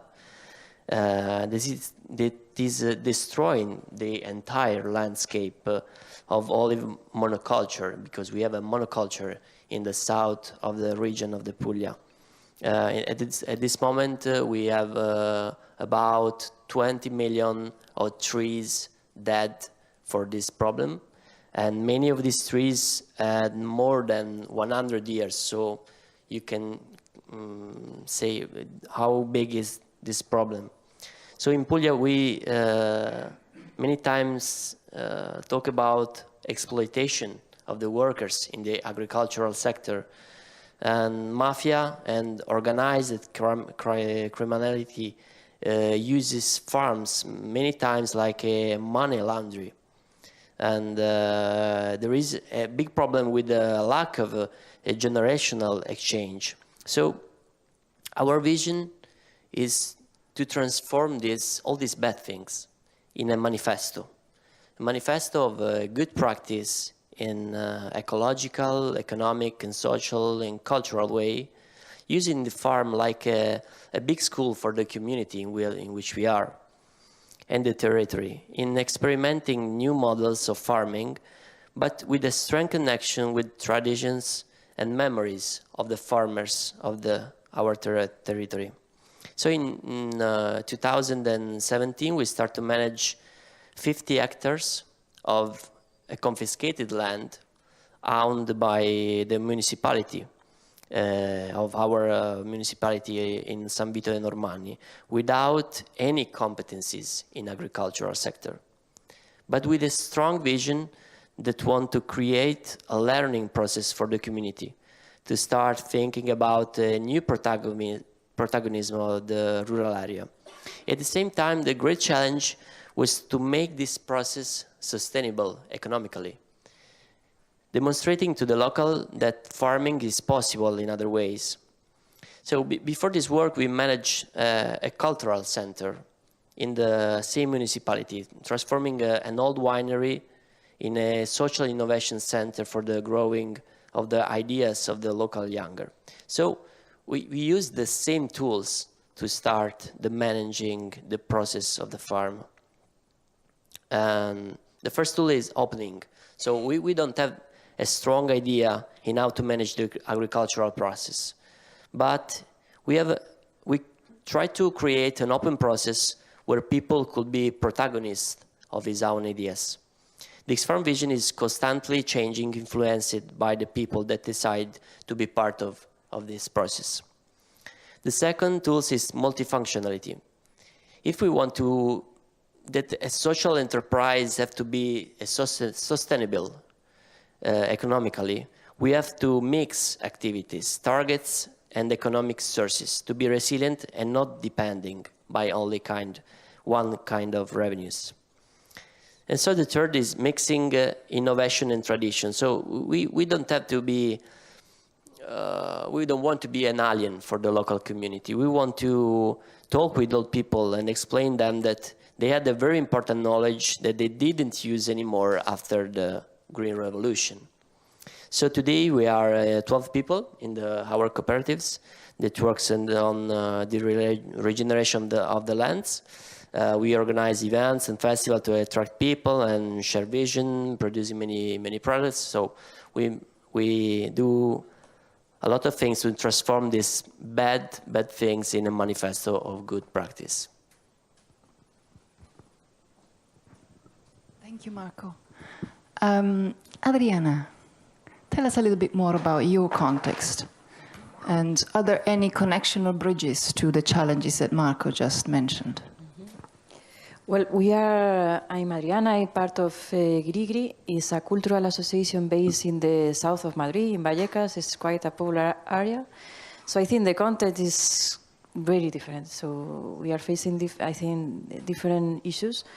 But first of all, I would like to invite you to think or to visualize the place where you are coming from, your neighborhood, your village. Where are the places in which you can meet with the other, where you can meet with someone that is different from you, where we can relate, you can imagine together, you can decide even together. And if you are coming from a big city like us, like in Madrid, you will probably be suffering from the same. That is, we are lacking this kind of meeting spaces more and more. So that's one of the reasons that push us to work, no? And so we usually work with communities to strengthen their bonds. We usually support them with methodologies, and we are always trying to create this kind of spaces, open spaces. So for us, food is like a great tool to bring people together, because it allow us to build like a open space, because we are all related with food. We all have memories related with food, with dishes, with seats, with plates, and all these memories are speaking about the things we care, our families, our territories. So for us, it's something that allows us open and space and build like a horizontal environment, and that is the beginning of every communitarian process that we develop, no? And I just wanted to say it one more time, because we have been saying during these days, like about Palestine, about Gaza, no? That they are being dispossessed of the land, of the use of the land, of the use of the seeds, of the use of the water. But they will not be able to remove their right to celebrate and to be together and to share their stories, their memories related with food, no? And with not only food, but culture in general. So yeah, that's something that it will be probably help to make them free. And I could speak about some projects that in which we use food as a tool, but maybe we have time, no? After this. Yes, we have time. Yeah. Clary, maybe to you. So, but there is something that I see as a connection between you, Adriana, your experience, and Marco's, because you, Marco, mentioned innovation and tradition. Yes. And in tradition, there is a wealth of wisdom and knowledge and often memories of how we used to produce. And you guys also at the X Farm also work with seeds. So there is a lot of ancient and more modern memory that come together. See, something that maybe I don't need the microphone, but something that I forgot is that the use of the food and the celebration is not something new. We are not inventing anything, no? It's that something we have always, our culture, our communities have always done in order to bring people together. So it's just about this mix of tradition and contemporaneity, no? How to rebuild these kind of traditions in this actual context. No? Exactly. Yes. Clary, continue. Hello. Yes. I'm Clary. I'm from Greece, and I'm the co-founder of the organization Qualia. And I think that our work lies somewhere in between of the two of you. And our work is dedicated to cultural heritage and history, and we do have a special focus on the intangible cultural heritage of gastronomy. So we work a lot with culinary heritage, with community, gastronomic history, and everything that we do in Qualia, it is seen through the prism of experience. So we either research and document the lived experience, or we try to curate and produce new cultural experiences. So food and experience, and we found ourselves at some point asking, what about people's experiences? What about people that have felt hunger due to war conflicts? What about farmers who struggle financially? What about people who work in agriculture and they are underpaid? What about small farms that they are understaffed and they cannot survive in the contemporary food world? And what about people of older age that have used extensively food as medicine, and they were the alchemists of their times? What about all these stories? And what about all of us, the audience, and the food consumers at the same time, that we need this wealth of knowledge and experience? So we started creating an archive, a food archive.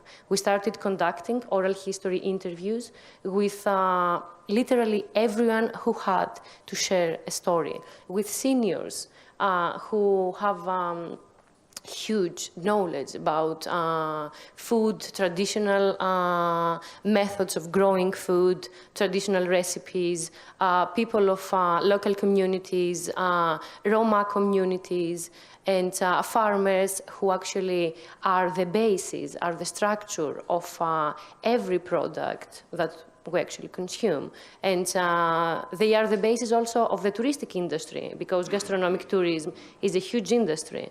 So we started making all these interviews, and one part of our job was to catalog them and archive them, and then we started using them creatively. So using this material, using these stories as the basis of our work, we do exhibitions, we do theatrical performances, we do culinary experiences for people. It's like tasting events. And we do a very funny and interesting project, which is called Crime and Nourishment, in which the participants, they have to solve a mystery, and the only hints that they have available are traditional food products, agri-food products, traditional foods, and local communities. So good luck to them. They come to Greece and they have only food and locals to solve a mystery. So it is a creative use that actually, as Marco mentioned before, makes people the protagonists, people who actually produce, people, and because food has this very strong practicality. I mean, food, you produce it, practical. You consume it, practical. It shouldn't be that practical. You research it, like as a nutritionist, as a biochemist, as a food technology professional or what. Usually, creativity, and as Adriana said before, I mean, we are not inventing the wheel, but we are trying to reimagine something. And it is creativity and a creative stance towards food that rearranges stuff and gives a new arrangement, gives a new light. And we can see food as heritage, food as history, food as reality. I mean, we can see all these different aspects. So I think that it is how people are determined to be honest about food systems. As you asked everybody, all of us before, like how many things do we actually know? And as long as we are honest, I think it is the creative light shed on food systems that can really make a change. Thanks. Lovely. And maybe, Adriana, back to you. What's the superpower that you use to actually connect with people? I think listening from the beginning, but also try always to run away from this idea of the artist or the cultural agent as someone that is like a magician and has superpowers. Like be part of something, something from like an equal perspective, no? And that's something. I study art, so I have been always really tired of this idea of the artist that is kind of a magician. No, so I think for us is that it's just to listen, to actively, and to be aware of what is already in the territory, what is already in the community, and really be aware of that in order to include it in our process. So it's not about, as Marco was saying before, become an alien and just arrive into a place and try to sell your ideas. No, it's about have an active listening and try to, even in this process of listening, your project and your ideas will change. You will totally change. But that's the magic of it. That's the superpower of it, no? Being able to change and be organic with this process. Marco, would you be able to tell the story of the work that you're doing from the perspective of one of the workers in the supply chains, one of the migrant workers that you have worked with? What kind of story would they tell when they look at the work that you guys do at X Farm? Yeah. So I think that the great part of our work is try to work with culture, I mean, I don't know if change or rebuild a culture that we have lost of the past, that is about the producing process. So we say that we know that the Green Revolution was a hope for farmers. Someone has convinced farmers that they can control nature. With industrial agriculture, all is designed, non-considering your starting point. You can cultivate the same grain seed all over the world if you follow the recipe of the industry.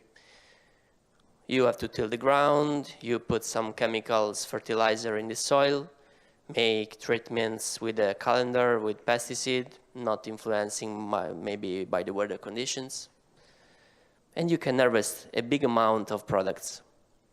But the truth is that to make this process and to have, 100 of outputs, you have to spend 90 in inputs. And you are not sure, particularly in this time of climate change, that some problems could compromise your production. So there is another problem that is that there are many hidden costs about your farmings. So many times these costs are environmental costs or social costs. So in the past 60 years, we trust this revolution and we begin to follow the industry rules. At the beginning of this process, there are seeds.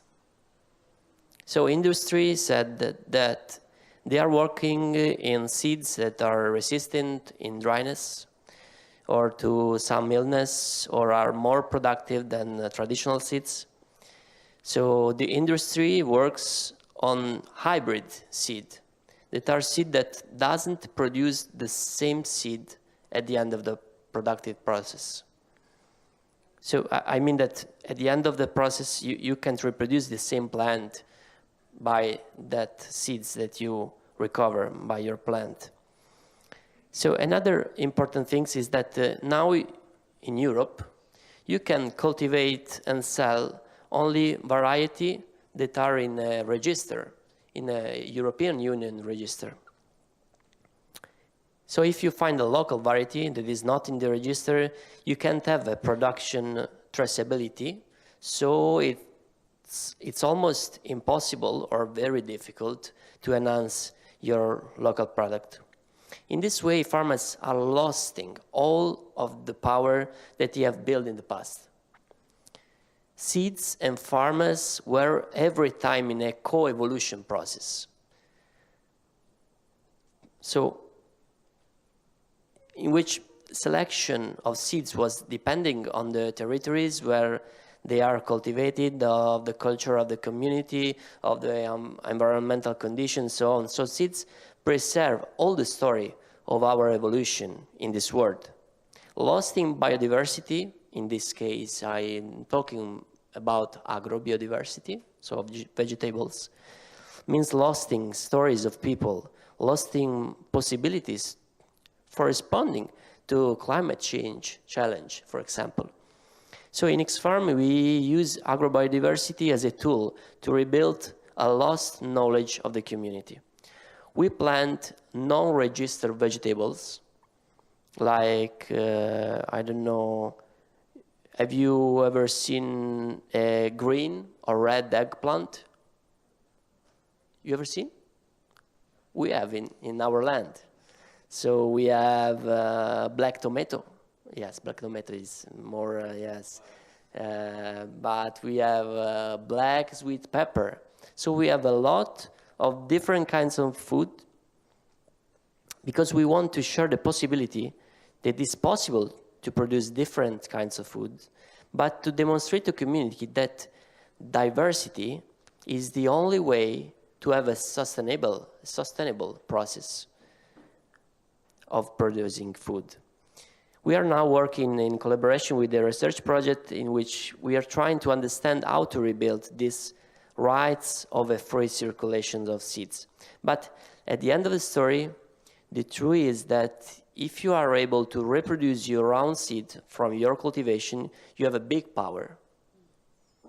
You have stories in your hand that could be exchanged with other stories of other farmers. You are not dependent from the seed producer, from the seed industry, and you could produce the right food for the right condition in which you are. So for us, this is a very, very important tool to engage this dialogue. So seeds, crime and nourishment, I mean, I love that. Can you tell us a little bit more about that? And also, from today Adam was speaking of local experiences, so the fact that many pioneers work at a very local level, but are connected to each other globally and also address challenges that are bigger than the specific places where you work. Can you try to make the link between the work that you do and the ripple effects that it has on the larger ecosystem? What we do is we work with people, and we try, when we started back in 2019, we try to convince them to talk to us. And the first thing that we encountered, it was their trepidation. They were all so hesitant on talking to us. They were like, come on, it's just food. And we were like, no, it's not just food. It is food, and the importance and the significance behind food is this and that. And at the beginning, people were very, very unwilling to share the real stories, because there is a story that the official history has documented, and usually this is the story that is very widely spread. And there are many different stories that they form the layers, the depth of history. And it is exactly like that in food history and heritage as well. And then we managed to document like 10 interviews from farmers, agricultural producers, 3 ladies that were really good cooks. And we got these interviews, and we transformed them we edited them, and we did like small videos, and we made an exhibition in a museum. And as a side activity, as a cultural activity, we also did this game. And people from the same village, they saw that the stories entered the museum, entered the institution, and that was something like the justification that their stories, they have a reason to exist. The museum was a key. So we need to think the institution and all the institutionalized processes that exist around food systems. And then literally the whole village came, and they were like, I have a story. I need to share. Sit down. I have to tell you my story. Come. So yeah, and it was hilarious that so many people, and we're talking about like 500 people saying like, I've got a story, and you have to document it. It's a food story that deserves to be heard.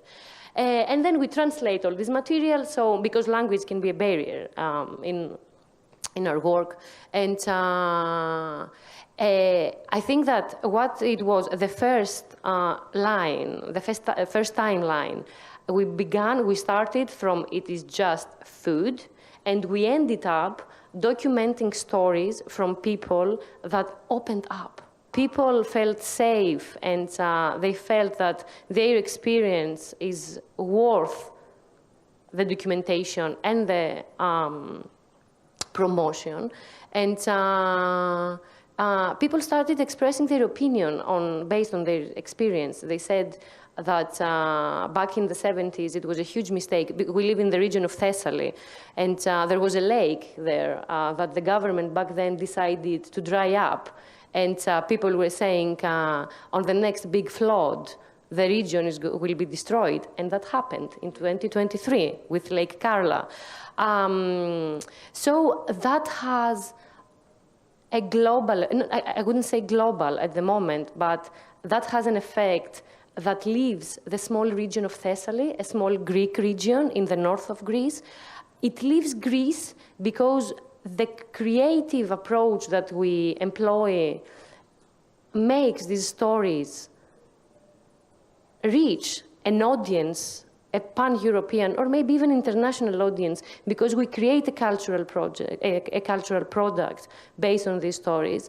And I hope that this bridge is going to grow bigger and bigger, and it's going to reach many other points. So people's stories will be heard like everywhere. And if someone participates in a culinary event that Qualia, our organization, organizes, this person will learn about Lake Karla, about the environmental threats that are currently killing Greece, and it's like the whole world, of course. So we need to open our ears and listen to people's stories, because they do have their very, very unique knowledge. Did I answer the question, or I was just very passionate? You were very passionate, and you did address the question as well. Well, there is no such thing as an answer, but definitely you gave us very interesting perspectives. And maybe I open it up to you too as well. So I was discussing with Adam the other day about this work and pioneers and creativity. How can we sustain the narrative of it's not just cute, it's relevant. And I'm going to play the devil's advocate again and ask, okay, for those who actually see this work as it's lovely, but it's, it's just local, it just happens in Madrid, it just happens in Puglia. What do you answer? How do you actually make a case for this to be absolutely relevant? I'm giving you a tough one. Huh? I will just say that I'm really happy that it's happening in Madrid and a really tiny neighborhood, because I think it's the place where you can work, no? The place where you are based, the place where you have connections. So for us, as in tiny, is a power. So, and this will transcend, because now we are here, we are sharing all of the little experience that we are developing in its context. But I think culture and art allows us to touch really difficult and sensible topics because of that, because, oh, it's just cute things, the people are just playing, but in fact it's so powerful, but because it allows us to relax, it allows us to play, it touches other things that maybe when you are trying to write a law or you will not be so willing to play, so willing to really meet the other and listen to the other. So I think it's a great tool that we are using, and we believe it's working. And I was just listening about the stories, about the memories, about and it for us is also like a really big tool to work on the little memories that we share. And in some projects, like for example, Haciendo Plaza or Cocinar Madrid, in Haciendo Plaza we work with a group of neighbors that were living in Valdezarza, that is a neighborhood in Madrid, and they wanted to rebuild the meaning of a square that was in their neighborhood. And together we built with them 2 kitchens, and we were cooking and eating and celebrating together in this space. And during this process, we were gathering the memories of the people related with the dishes, related with the experience that they have in that neighborhood. And after this process, the meaning of the square changed completely, and now they are making more use of it, and they are because it gained a lot of value, because we build it together, we rebuild it together. And also another project, Cocinar Madrid, was really linked to markets.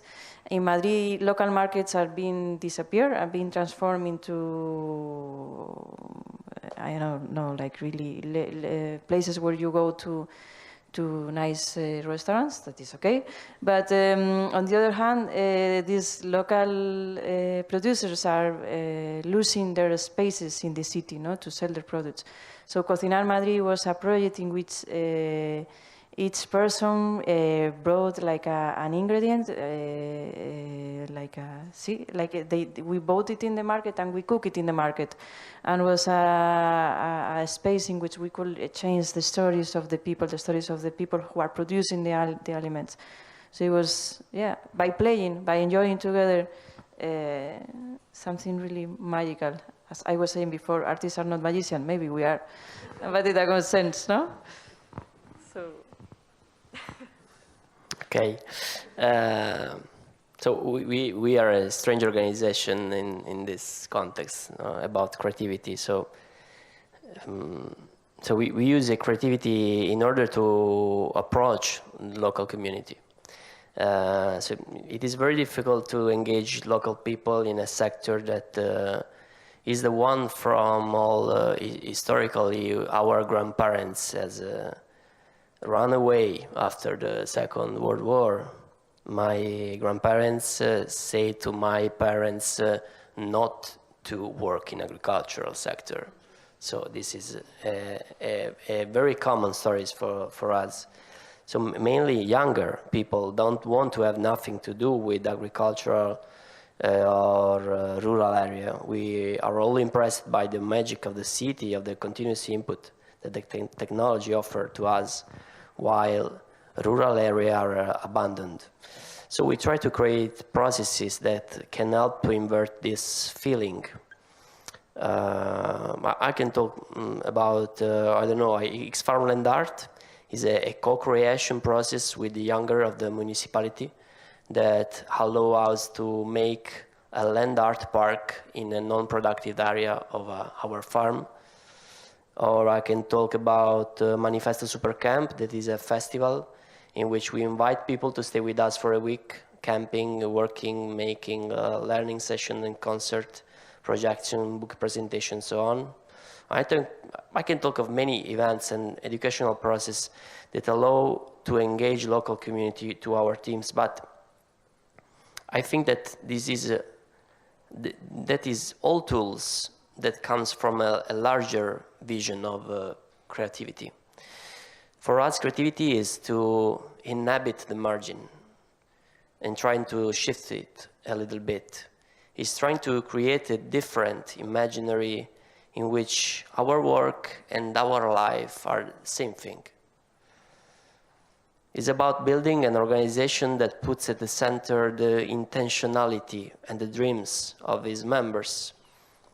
So for example, I want to talk about a training process called Radical School.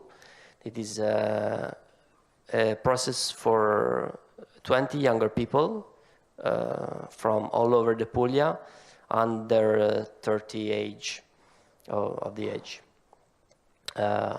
One part of the school was about competencies in the agricultural sector, so a normal school, so technical, administrative, legal issues.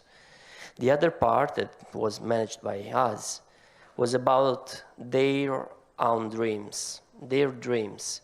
We tried to create a training process in which their ideas could see the light, demonstrating that the most difficult thing is not to find money or to build competencies, but the most difficult thing in this historical moment is to imagine change about the system in which we live and to apply that change. We talked about this morning, yeah.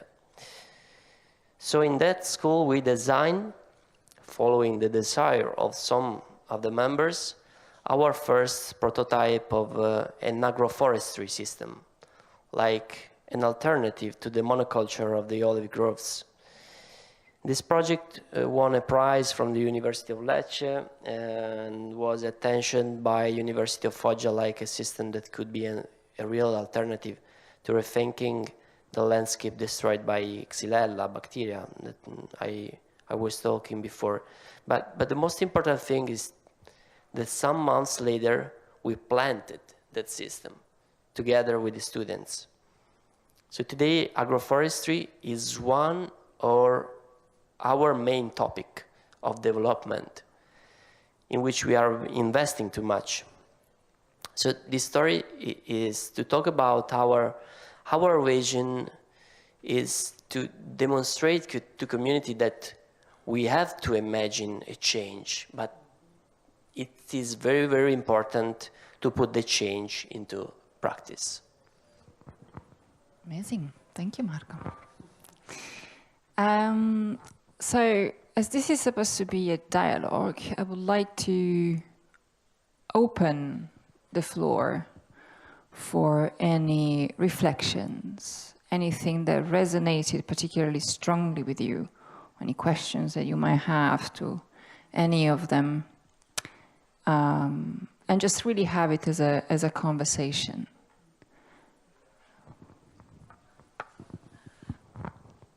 I'm Antonia Di Francesco. My association is my organization has a lot of activity in a zone of the city that is outside the city.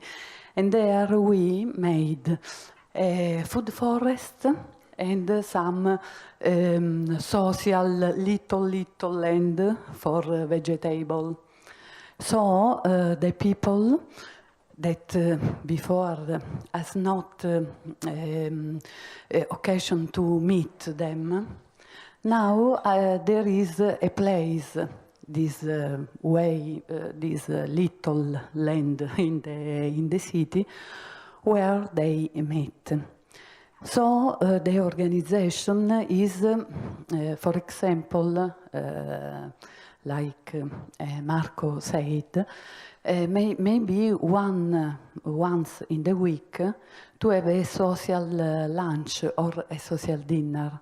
So all the people, all the community stay closed and finally meet their reality. In Tuscany, we organize something with organic farm to connect all the organic farm for have an organization. So they exchange the seeds. For example, they use only ancient seed. And they have a strange way to culture because use about 20 different ancient seed that put in the field. And is the field that decide who will grow and who will die. So there is not a problem for water or for other problem that country or the farm generally they have. And they had an app where the people may buy the product directly to the farm.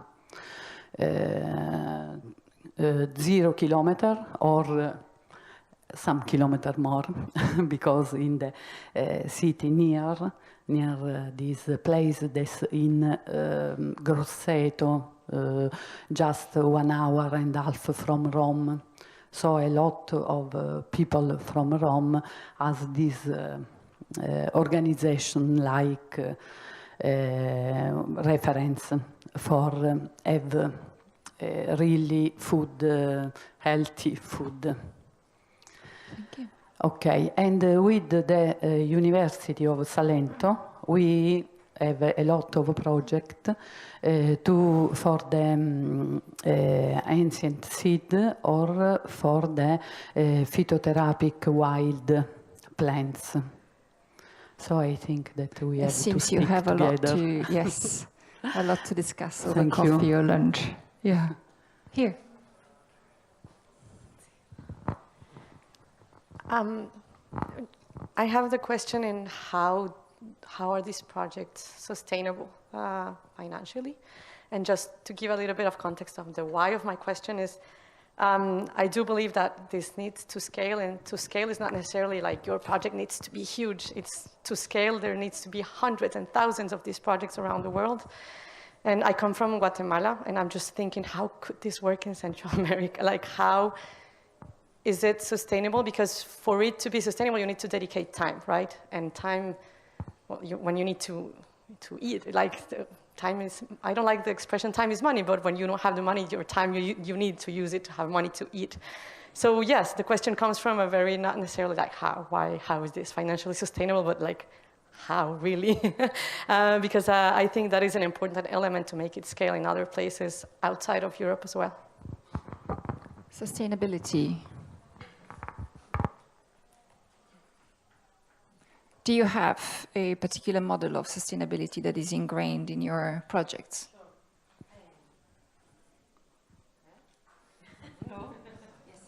Now? Yes. The most important question. And I think it's the most important because in the cultural and creative industries, there is this perception that we work for free or we work for like, I'll give you some food. Or, it's like, come on. And so, yeah, I'm very happy that you raise this question. It took us ages at Qualia, and we are still in the same process, to be honest, and to find something that looks like a model. I mean, I cannot say with confidence that it's a model, but we have different channels. So we do a hunt for national, European, or any other kind of funding. The other channel is that we do make products and services, and I think this is very important for creatives, to have a product, sell it or not, have a service, sell it or not, make a business plan and find how much it really costs, and then see the percentage that you need to add on top. So you will be financially for at least the next 5 years. No, 5, like Yeah, let's say 3. We do have a fee for theatrical performances, for culinary experiences, for crime and nourishment. There is a participant fee, but we are very, very analytical on our website and on everything that what we charge is not like a touristic experience in Greece, that it's going to cost 500 euros per person, but you will eat, I don't know, like the best moussaka. We are very, I mean, there is the sustainability of the research behind is also very important. We have a very clear target, make people conscious about what is really going on in food, in culture, and everything. Funding, fundraising, fees, participants' fees, it can be a ticket. We do have box of free participation in many of our activities because we need to be conscious, we need to be conscious first that it's not everyone capable of like paying 15 euros. I mean, days are very, very hard. And then we do organize some activities like food bazaars and where people, because with agricultural production in Thessaly at least, what happens very often, unfortunately, is that producers, they don't sell and they end up throwing away fruits and vegetables. We are in constant contact with them. So when the fruits are about to become old, they give them to us and we organize like food bazaars. So I would say these 3, funding, tickets, participation fees, and bazaars and other activities with free giving. Thanks.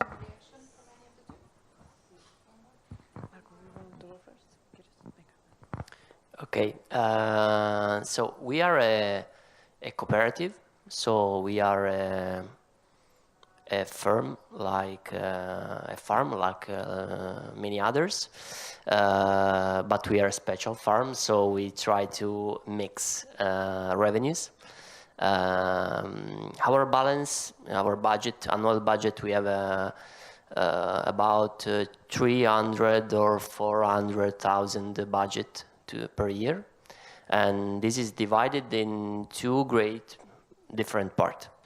The first one is the part that comes from selling product and services. We are a farm, so we produce olive oil, wine, eggs, vegetables. So you have to buy our wine, our olive oil. You are here for that, yes, you know. And so we sell products, but we sell services too. Many times we make a consultancy for other farms that want to begin a process in that way. Because in this year, we began with no competencies in agriculture, but in this year, in these 7 years, a little of competences we enhance. So this is the first part. The second part is by fundraising, and is about 40% or 50%. It depends by the year. But for us, fundraising is not to sustain the organizational cost, but fundraising is funding for investment. So fundraising is for us to build a prototype of activity that could be productive activities or cultural activities or something like that, and understand if that activities could be sustainable at the end of the funding project. So this is our model. Thank you. Here, question. Adriana, yes. For us, I think we are something that we really like to develop is being networking, but not. So for example, in Spain, we are part of two networks. That is El Cubo Verde, the red network of the Green Cube, that is in the cultural spaces in the rural areas, and also REAC, that is la red de espacios de cultura comunitaria, communitarian culture, no, in Spain. And that is a really useful tool to share opportunities, share resources. So that's one idea. I think in Latin America this will work or is working really well. And also our biggest projects haven't been funded by the cultural ministry, but from the social ministry, because in Spain the cultural budget is so low that we have to be funded by the social ministry. And yes, selling products is something that we are trying more and more to do in order to not be so dependable of the funding, because it's just running for the carrot always, no? So yes. Hello, I'm Mike with Global Commons Alliance, and we work on a lot of these big systems of the planet and human systems and the intersections. And first of all, to say very grateful for this session and for the work that you're all doing. I think if you Google food and creativity, you'd probably see some beautiful plates at some really nice restaurants. So this is a wonderfully deep conversation and just great hearing about this work, and just grateful for the framing of this all. Hearing you all talk, when I think now about food systems, I think of the intersection, when I think about food, I think of the intersection of culture and economics, which I think we've talked about a lot. And then it's a little bit of a leap maybe to say food systems can be thought of as living at the intersection of cultural systems and economic systems. And if that's the case, I'm just curious for those who say food systems and economic systems need to be radically transformed in the next 5 years to 10 years to avoid the worst. I'm just wondering what advice each of you might have for people trying to think through that level of what systems transformation could be for economics, food systems. Thanks. Who wants to take this up?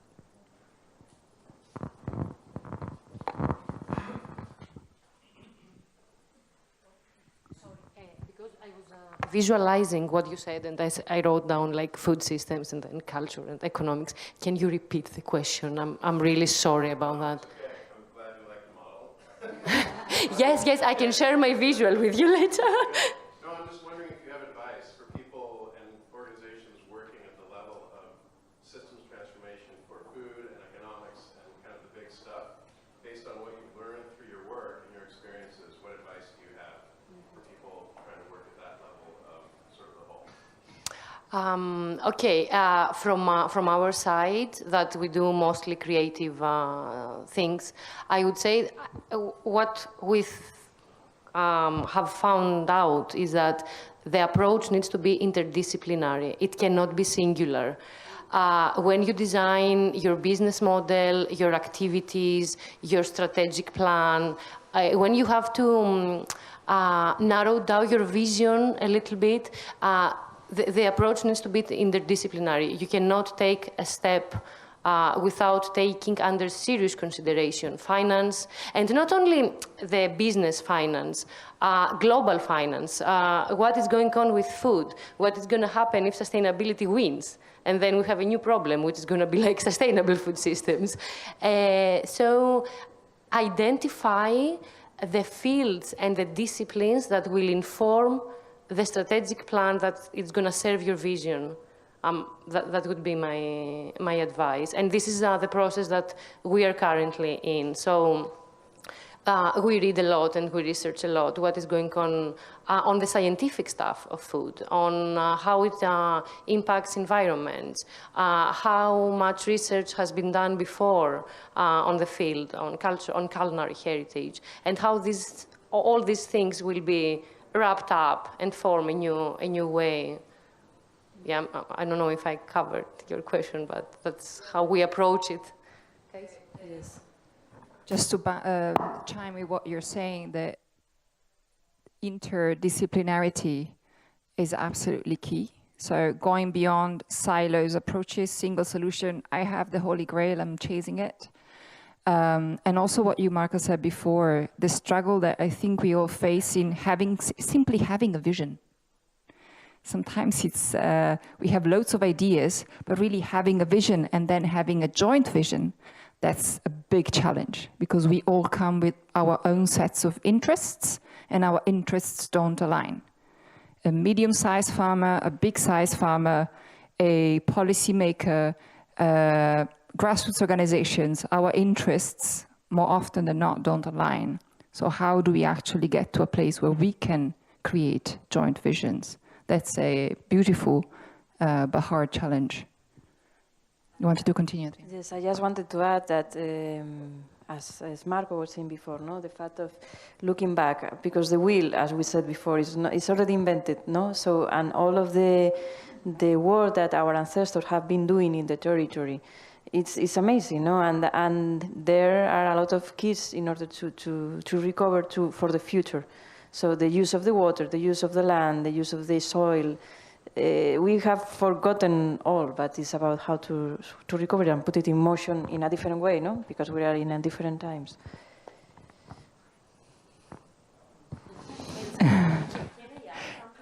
Yes, please. And now, I think that society is in a good level. We do have the knowledge. We have like data, like serious data. So we need to employ an interdisciplinary approach, use what we know, because we do know a lot of things now, and make a sustainable design. And we need to take from and borrow tools from many different industries and fields, because we now know that if we start without doing that, it's going to stop. If Qualia starts and says like, okay, creativity and food will do this and that, and has no idea about finance, about economics, about the science behind food, it's going to be like 3 or 4 steps. It's going to stop. And we have seen that happening. I mean, we can design sustainably. So yeah, I think that the more we borrow from, the more sustainable the initiatives will be. I was also thinking while I was listening to you that we have all become so impatient because we all people want to eat 3 times a day, but many of us don't understand all of the time and the caring that you need to give a seed to grow. And the more that we get involved with that experience, like to grow in the seed and to be patient, maybe we are going to start also eating slower, and eating, we all understand that food is health, but also we want things so quickly now. And it's true what you were saying before, that how can it even possible that we can just take our phones and ask for food to be delivered, and that's cheaper than to take all the process, even to go to the farmer's market and to buy there. I mean, we want things so fast. But also, are you having those experiences on inviting people to maybe grow something together and then harvest and then preparing or cooking together? Have you done that, or what are your experiences on that? I am thinking about a project that we did develop in Botequín para mi ciudad, first aid for my city. And that project we developed in 3 neighborhoods in 3 different cities. And the 3 of them, it was about creating a space in which neighbors could develop remedies to cure their living spaces. And in the 3 cities, they decided to start a communal garden. So I think that's something that is a need of all, no? To start recovering this act of growing things. And listening to you, just remember that one session of Catherine the other day, no? That when you have the possibility of learning something from the physical experience, it changes completely. It's not that you read, okay, seeds take this time to grow because so that we need to care about seeds. No, you are really experimenting that in your physical way of learning, no? And that's something that is much more powerful to really understand. Yeah, what you said, no? The time that a seed needs to grow, the water that needs, the sun that. So it's a really amazing system that when we experiment it, it's completely different. Yeah, and for us, when we begin to manage the farm, and before we manage a cultural center, the first thing that we understand at the time of nature is different from the time of human. So this is a very strong true, but we don't know these things. We have to exercise. So in this year, we try to involve people many times younger, babies. So people that come from nursery,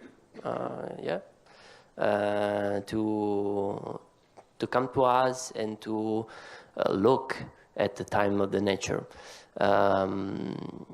For us, I think, I don't know if it's an Italian way or is a South Italian way, but eating works very good. When you offer to eat to people, so if we want to have a success in an event, we have to offer food, okay? So we have to eat together. So we organize, for example, an event that we call Cuminedda. That is a dialect term that explain the way to eat together. And people prepare food in their house, and take food in the farm. We prepare a long table under the olive groves, and then people come there and share food with other people. So it's very, very interesting event. And so easy to organize for us because we don't have to cook, but we eat the other have to have cooked. But yes, it's for saying that yes, food in our culture is very, very strong, like tools to staying people together. So yeah. Thank you. We just take these two together and then we start wrapping up. I just really want to say that I really admire the panel members. I coach people to notice systems, and what I notice is that you all have like a very analytical and strategic sense of the systems that you exist in, as well as being really very intuitive about the invisible systems around you in how you work with them, how you sense them, that helps you to open up communities and stories. We also live in, as we know, like really large, powerful food systems, commercial systems that just seem to keep growing and getting more powerful. Can you offer us like some of your views, and what can we be hopeful for? What can we do? Also take this, I think you had a question, yeah. You had no question? Oh, sure. No, it was for Clary. You mentioned the interviews you did, and I was just curious if there's any, and so many people came to you with more food stories. If you had a story that stayed with you as an example that you could share. I'm just really curious to know. Super. Anybody wants to address, what's your name? Catherine's question? I'm just thinking about let's cultivate let's try to find a piece of land and try to recover this act of growing. Like for us, for me personally, it works, and in our projects, it's really valuable, no? This process of starting, experimenting yourself. We were talking about this before, no? So I think for me or for us, it's kind of a recipe. Yeah, I think that another thing that we have to do is to meet farmers, to go to the farm and see what is the work that is before our product in our table. And as I said before, when we meet farmers, we have to sustain them. So you have to buy our wine. So this is, I'm joking. Clary, would you like to close by sharing a story? Sure. We have like many stories, and they are of huge emotional importance. And it's very interesting to observe how this emotional importance has a lot of things to say about actual history. I mean, we did an interview with a senior, and back then he was like in his 89, and he was sharing with us how during the Greek Civil War, his family house was burned down, and he was so hungry that he ate a quince that has been baked from the flames that were burning the house. And then that opened new routes. So we got really important material about the Greek Civil War. And if you see it like as a visual, it all started, it's just food. And then it was just a quince. And then we got really important. And then they started bringing us archival material as well. They started bringing pictures. And so we could see the trees, how the trees were back then, and how the houses were. So, I mean, it is a process that enriches historical research. And then we had that very important testimonies about the lake that I mentioned before. And it is very interesting how things fall together. I mean, they look like falling apart, but then they form a perfect puzzle. And because these people were saying that back in the 70s, the government dried up the lake because we had to increase the agricultural production. So a huge part of the lake became fields. And in September 2023, the flood, the storm Daniel came, and the whole region was flooded. And there were two people who lost everything. They are milk producers, and their farm was flooded, and they only managed to save 200 animals. They put the animals on boats, and they lost everything else. And they reached out to us saying, like, we don't know what to do. Nobody records our drama right now. Can you come? And that was very strong, and we went there, and it was a great coincidence because we then used the Moleskine Fund to run this project, and then the media doesn't come. The government was awfully unprepared. We lost everything. Everything is covered in water, and we went there. We did a short film, and then we organized now a culinary experience which is dedicated to feta cheese, which is like a PDO product, and but the real history behind feta, it's not like OPA. It is people who produce milk and they lost everything overnight. So that's a very, and this is one of our most recent stories. And I will be very happy to share more in lunch, in order not to keep all of you here, but thanks. Applause to our pioneers.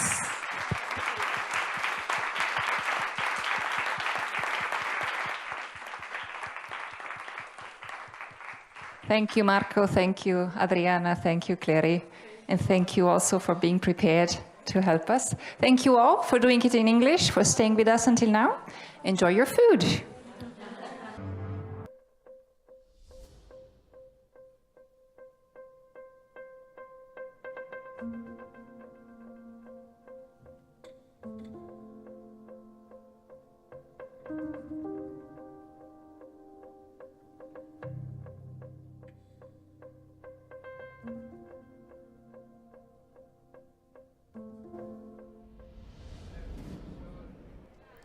The biotech and pharmaceutical industry is one of the most important in the world, both when it comes to the economic situation and the side of that, and also of the services these industries provide.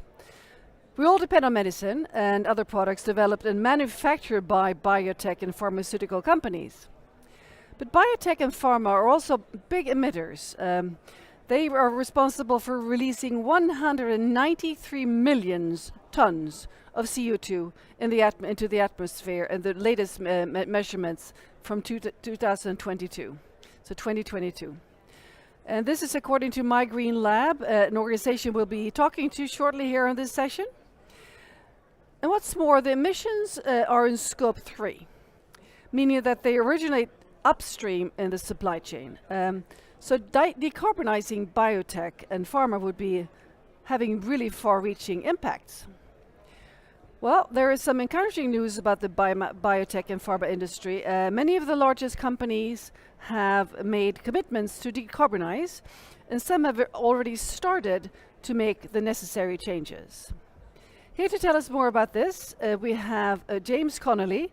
He's CEO of My Green Lab. He's here waiting for us, and he will give us a keynote and a presentation here to start us off. So I hand it over to you, James.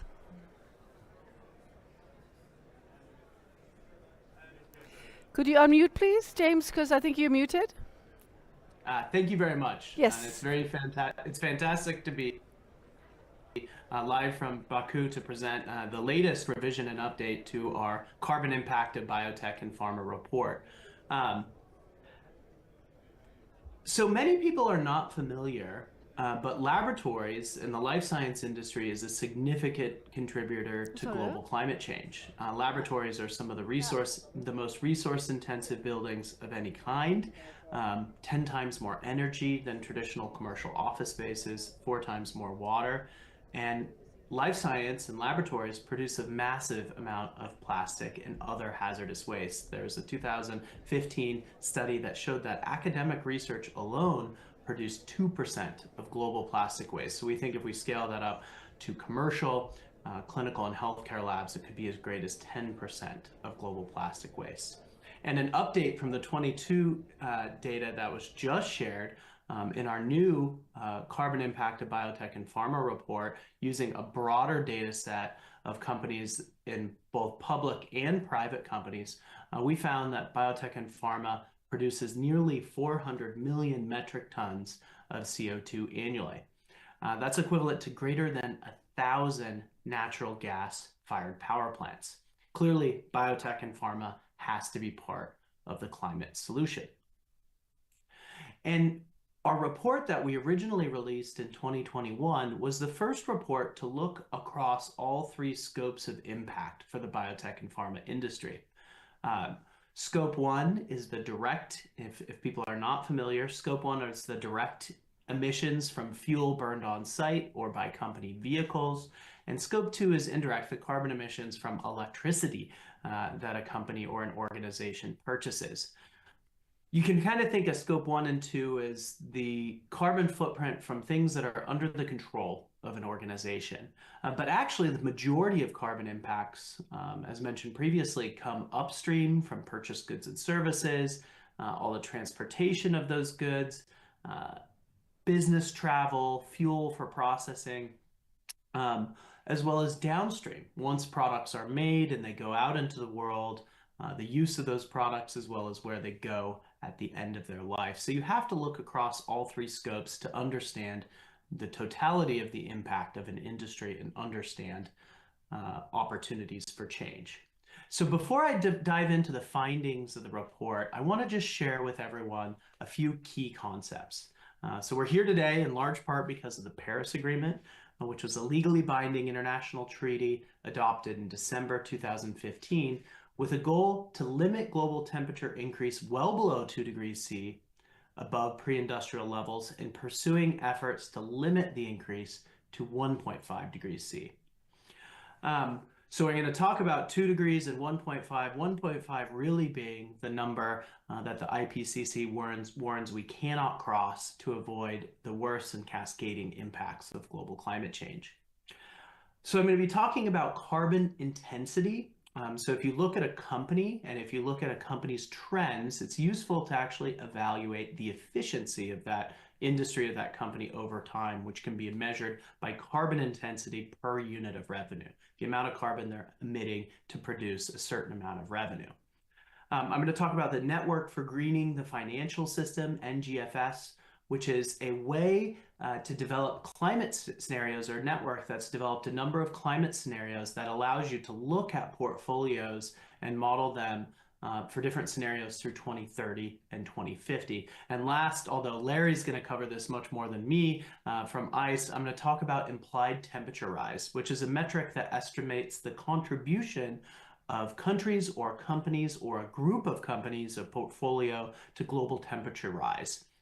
To really simplify it, below 1.5 is good, above 2.0 is bad for implied temperature rise.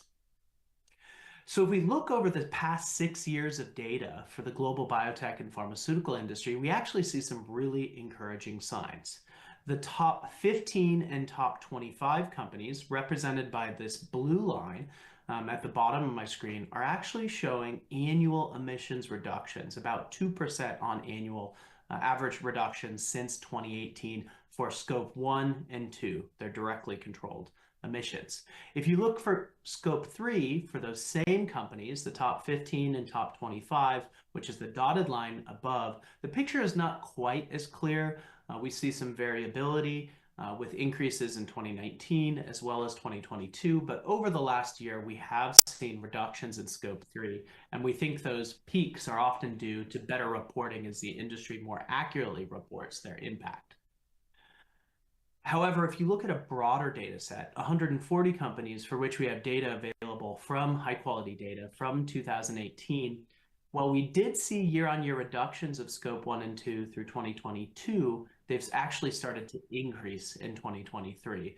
And while scope 3 has remained pretty much level, there has also been a slight increase. The good news, though, being the largest companies, the ones with most aggressive climate targets, are starting to actually decouple revenue growth, financial success from growing carbon emissions. And we see that as a growing trend across the industry. Another piece of really positive news that we found looking at the data is that the number of companies for scope 1 and 2 that now have zero carbon commitments aligned with a 1.5 degree world has increased substantially. 46 companies out of the 149 that we evaluated.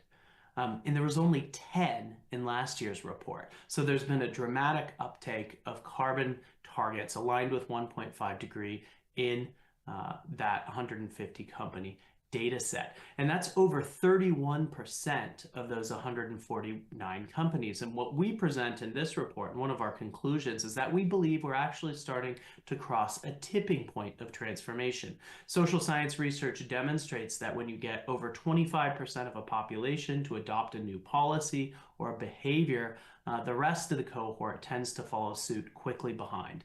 So now that we have the leading companies, we need to expand that to the rest of the industry.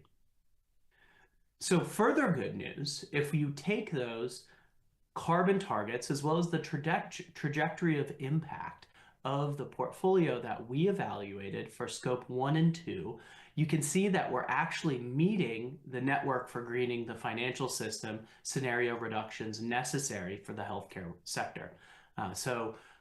That scenario shows that we need a 19% reduction by 2030 and a 64% reduction by 2050. And this portfolio, looking at scope 1 and 2 targets, is actually on track. The implied temperature rise is 1.18 degrees C. Again, anything below 1.5 is good. So this is fantastic progress. However, when you include scope 3, the picture is not quite as good. We need a 31% reduction, including scope 3, by 2030, as well as an 81% reduction by 2050 in healthcare overall to be aligned with a 1.5 degree world. Given the current trajectory and the state of targets, we're only targeting a 2.07 temperature degree rise. Again, anything above 1.5 and particularly above 2 is greater than the IPCC warns temperature rise that we must not cross. So we need to expand Scope 3 targets more broadly across the industry beyond that 31%, and we need to include Scope 3 within those reduction targets. One thing that's really interesting to see too is biotech and pharma as a total industry output did increase emissions between 2022 and 2023, but not as quickly, and that makes sense. It's a growing industry, and so far it's only the leading companies that are starting to see year-on-year reductions. But the increase is much more significant in some other industries that biotech and pharma is increasingly reliant upon. In particular, the semiconductor industry has seen a massive growth in carbon emissions over the past year. So a lot that's happening in life science right now is while we're improving the efficiency of our laboratories through automation and integration of new tools like AI and machine learning, we may actually be shifting the environmental impact from in the lab or in vitro experimentation to computational experimentation or in silico experimentation. So we need to make sure that we're looking not only at the impact of this industry, but the impact this industry has on other industries as we adopt new technologies like AI and machine learning that are showing great promise. Further, the Scope 3 impact of biotech and pharma is much greater than Scope 1 and 2 combined. In fact, Scope 3 is 5.4 times higher than Scope 1 and 2 combined, with the majority of that impact coming from purchased goods and services, 83%. And that's actually a higher number than most other industries. It's most similar, actually, in fact, to the semiconductor Scope 3 industry profile. And while 5.4 times higher than Scope 1 and 2 combined seems like a lot, actually some companies that have done much deeper evaluation of their footprint, including AstraZeneca, are finding their Scope 3 is closer to 97%. So we have to include the value chain, and of the value chain, it's really purchased goods and services that are the biggest driver of impact. So My Green Lab's programs and tools are a proven process to reduce impact in some of the world's most resource-intensive and challenging arenas, laboratories and lab supply chains. My Green Lab certification, which is widely recognized as the international gold standard for laboratory sustainability best practice, not only drives energy, water, chemical reduction, it also saves companies money. And we've seen a 5x return on investment in 1 year alone, and some of the programs using our new certification are seeing even higher, as high as 14x return on investment. And we quickly learned that you can't buy, or you can't have a green lab unless you can buy green products. So My Green Lab also launched a tool called ACT, which is the world's first and only eco-label for laboratory products. So these tools are targeted for life science on key leverage points. My Green Lab certification helps drive reductions in Scope 1 and 2 for R&D and QC labs. The ACT label can be a tool for driving Scope 3 reductions for lab supplies. And My Green Lab certification can also be applied to suppliers to drive reductions in the research value chain. So the ability for our programs to drive measurable impact in one of those key leverage points for the biotech and pharmaceutical industry is why My Green Lab certification was selected as a breakthrough outcome campaign by the UN Race to Zero. They actually set a target that 95% of labs across major pharma and medtech are My Green Lab certified at the highest level by 2030. And I'm happy to report many companies are actually making great progress on that goal. So if you're not familiar with the Race to Zero, it's a global campaign to rally leadership and support from companies, universities, investors, cities, even healthcare institutions to be net zero as quickly as possible, and by 2050 at the very latest. And they have a very unique and powerful systems transformation model, which first asks that industries achieve a breakthrough ambition. They get over 20%, and as I mentioned, 20% tends to be the tipping point for industry transformation to commit to be net zero. In our portfolio we looked at, we have over 31% now. But they don't just say set a target and then eventually get to net zero. They also want to set intermediate targets, leading indicators focused on key leverage points in an industry that demonstrate the industry on its pathway to driving overall net zero goals. For biotech and pharma, they selected My Green Lab certification because often when a drug is created and it's on the market, all the environmental impact is already baked in. If you want to drive emissions reductions, you actually have to get the scientists involved and look upstream. So the scientists in the labs really are the heart or the brain of the industry and key to driving those upstream transformations that are going to result in long-term net zero targets and goals and reductions. So for that breakthrough outcome, we're happy to report not only have we seen a significant increase in the number of companies that have committed to the race to zero in the last year. Now we have 36 opposed to 25 last year. 61% of those companies have already adopted My Green Lab certification. The majority of those are pursuing at a global scale, and one company has actually achieved that 95% certification target. So we're starting to see rapid, accelerating adoption of both zero carbon targets as well as that breakthrough outcome. So people are setting ambitions and then they're walking the talk in their lab. My Green Lab certification, just to keep everybody, fill everybody in, it's an online assessment that's very comprehensive, covering 14 different topic areas, and it's a 3 to 9 month sustainability journey with a focus on behaviors and actions lab members can take in the lab through behavior change to become more sustainable. The way that the program works is we actually engage over 50% of people in the lab. They take an online survey that gives us a sense of the state of best practice in that facility. We provide recommendations for improvement. Labs have a period of time to implement changes. After those changes are implemented, they come back and we issue the survey again. And it's that second survey that determines their certification score. And it's a true continuous improvement process. So we come back every 2 years because the state of best practice changes. And it often takes labs a couple cycles before they're able to get up to our highest certification level, the green level. So far, My Green Lab has been adopted by 41 of the top 50 biotech and pharma companies, and the companies in bold have set targets now from a top line level, from a corporate level, to drive overall impact reduction and adoption. And I love this quote from Penny James, the Chief Operating Officer of biopharmaceuticals at AstraZeneca, that it's a key way that they're accelerating carbon reduction in healthcare R&D and instilling a culture of sustainability. And it's getting those scientists and changing the culture within organizations. That's a lot of the power of the program. So we now have over 3,400 labs in 50 countries, and the program is really growing exponentially. So as I mentioned, while My Green Lab certification is a powerful tool for engaging scientists and driving operational savings, the majority of impacts in purchased goods and services. And you can't have a green lab without buying green products. So My Green Lab introduced in 2018 a tool called ACT, which stands for Accountability, Consistency, and Transparency. It's really a nutrition label for laboratory products that allows scientists and companies to select more sustainable alternatives. We have 40 plus manufacturers already on the database covering consumables, chemicals and reagents, and equipment. And we expect to have over 55 by the end of this year.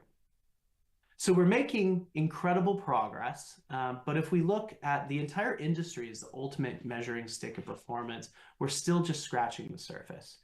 There's 3,400 labs globally, or 500,000 labs globally. We're serving 3,400. That's just 0.7%. There's 8.8 million scientists. We're serving 40,000, which is great, but it's still less than 0.5%. And we know there's over 2 million lab products, and we're only serving 0.7%. So 0.07%. So we know we have to go further and faster to accomplish our long-term vision. That's why we are so excited at COP29 in Dubai last year to announce our Converge Supply Chain Initiative. This was made possible by our founding sponsors, Amgen, AstraZeneca, Bristol Myers Squibb, and GSK, as well as Merck, KGA. And we're very excited that we just added 2 new sponsors to the program recently, Takeda and UCB. So this is an initiative that Devin's going to talk about from BMS in a second, which is harnessing the collective purchasing power of pharma for companies that are walking the talk. They've already implemented My Green Lab certification and got some good results to share that success and train up and support their suppliers to reduce their impact. So it's really targeted to that research value chain. Again, purchased goods and services being the biggest driver of impact in this industry. So we set some ambitious targets. We wanted to have 10 pharma partners join by 2024. We have 7. We're hopeful that we get 3 more before the end of the year, and 100 suppliers committed, all on a trajectory meeting and aligning with the breakthrough outcome target of 95% of labs by 2030. We actually have over 138 unique suppliers engaged and 31 that are actually in the process of certification. And 2 of those that are in the process of certification that actually have already achieved that breakthrough outcome target. So we know it's possible. We've demonstrated it's possible. We just need to scale it up and accelerate transformation. I want to mention, while labs and lab supply chains are important parts of the healthcare value chain and the pharma and biotech value chain, they're not the only thing that needs to transform, obviously, for the industry to achieve net zero. So My Green Lab partners with a number of different collective action initiatives. And one of the really exciting things about this industry is companies have a very clear shared supply chain, and they collaborate pre-competitively to drive industry-wide initiatives. So the Sustainable Markets Initiative Healthcare System Task Force has been taking joint scalable action to accelerate the delivery of net zero. They've been aligning on common supply chain asks, so they're speaking to the market in a common voice. They've been working on decarbonizing clinical trials, as well as supporting renewable energy purchasing in China. In 2021, at COP26, when we first released this report, a new program, Energize, was announced, supported by Schneider Electric, to drive decarbonization across healthcare value chains. And this is allowing and supporting smaller organizations in the supply chain to band together to do joint purchasing of renewable energy, and they've had some great successes in the past year. In the pharmaceutical industry, active pharmaceutical ingredient manufacture, the manufacture of the actual treatments and drugs, tends to be one of the biggest drivers of overall impact. It's a highly energy intensive process. So Manufacture 2030 launched a program called Activate that's gathering data on API manufacturers and pushing them towards science-based decarbonization targets while providing recommendations for operational efficiency. And just recently, Accenture and PSCI announced a new decarbonization playbook for the pharmaceutical industry. It's a really fantastic solution-first document that's providing 28 targeted interventions and a comprehensive roadmap. So all of these programs, as well as the findings of the report, can be found in our 2024 release of the My Green Lab Carbon Impact Report. If you want to find it, simple, just Google My Green Lab 2024 Carbon Report. And if you're interested in learning more about our programs or what we do, please do reach out. My email is simply james@mygreenlab.org. And now I'll hand it over to the moderator and to Larry to go deeper into our methodology for this study.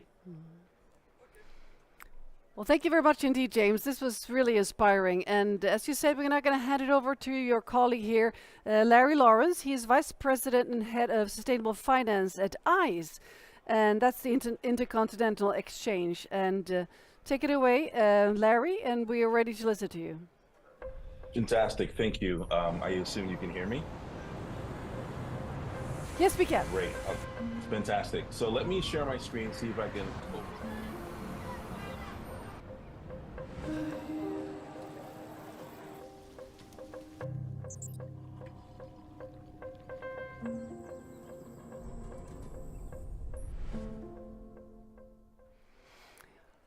Okay, Larry, we are ready for you. Thank you very much for joining us, and we're ready to listen to your presentation, Larry. So go ahead. Great. Fantastic. Thank you, everyone, for joining us today. I'll walk through a few elements that James touched on. But before I jump in, I'd also like to provide a basic overview of who I am and who we are. at ICE. So good morning, good afternoon to everyone, wherever you are. Thank you so much for being here. Today, I'll share how ICE provides tools and data to organizations that they need to help them address climate challenges and also identify opportunities.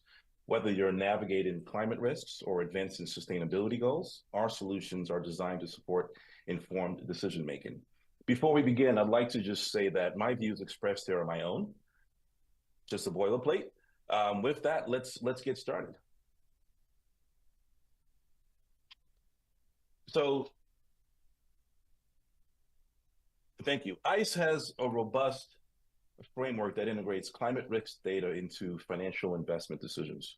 We focus on connecting relevant data into fixed income markets like municipal bonds, mortgage-backed securities, corporate bonds, sovereign bonds, as well as corporate equity and real estate. By facilitating a comprehensive view of climate risk, our aim is to help our clients address both immediate and long-term challenges. Our focus, if you walk away with anything about what ICE does, is very focused on building on what us as an organization are very good at, and that is providing data into one of the most underserved asset classes that investors typically encounter, and that is within fixed income and everything associated with that.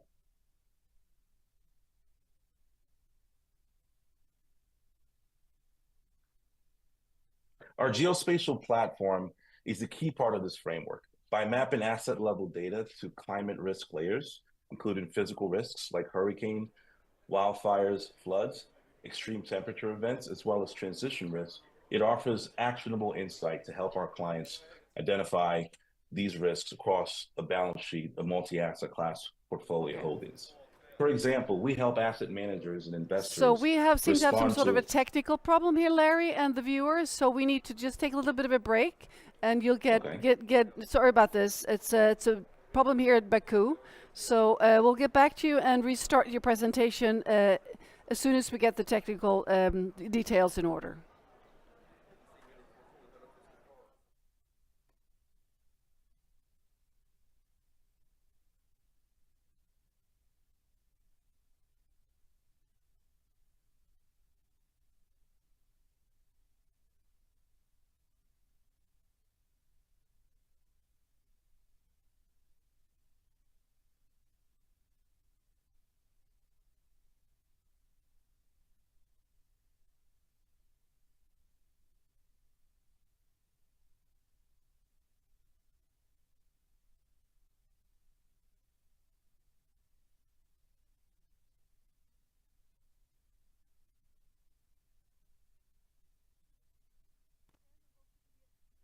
No, sorry. I'm getting all these information from the tech crew here.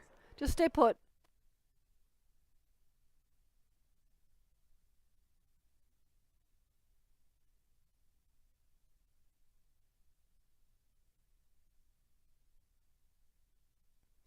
Okay, so now we have a new presentation here from Larry Lawrence, Vice President and Head of...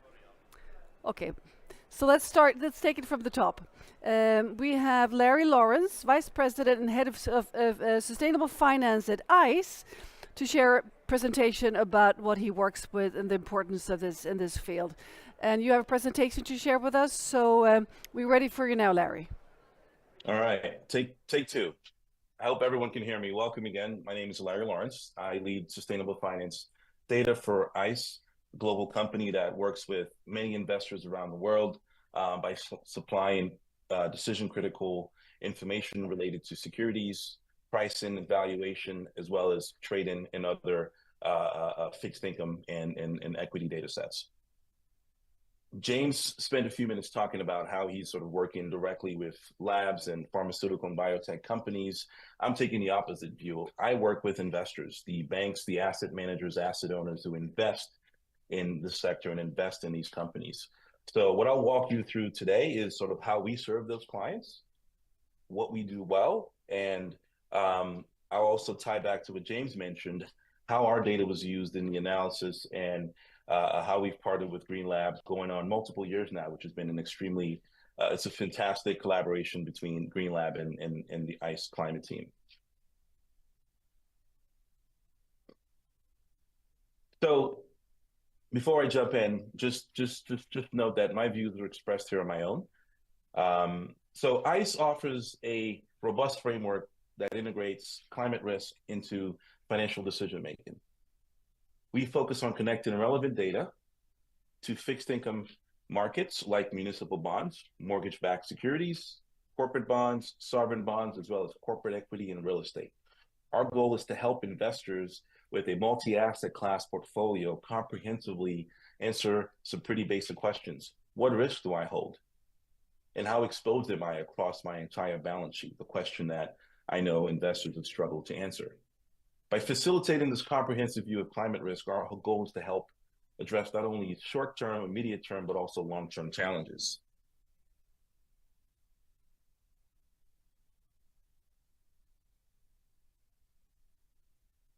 At the heart of a lot of what we do is what we call our geospatial intelligence platform and framework. What we do here is map asset-level climate risk layers, including physical risks like hurricanes, wildfires, floods, and extreme temperature events, as well as transition risks, offers extremely actionable insights. For example, we help asset managers and investors respond to real-time events by enabling them to quickly assess portfolio exposure to extreme weather, as well as portfolio exposure to sort of high intensity sectors.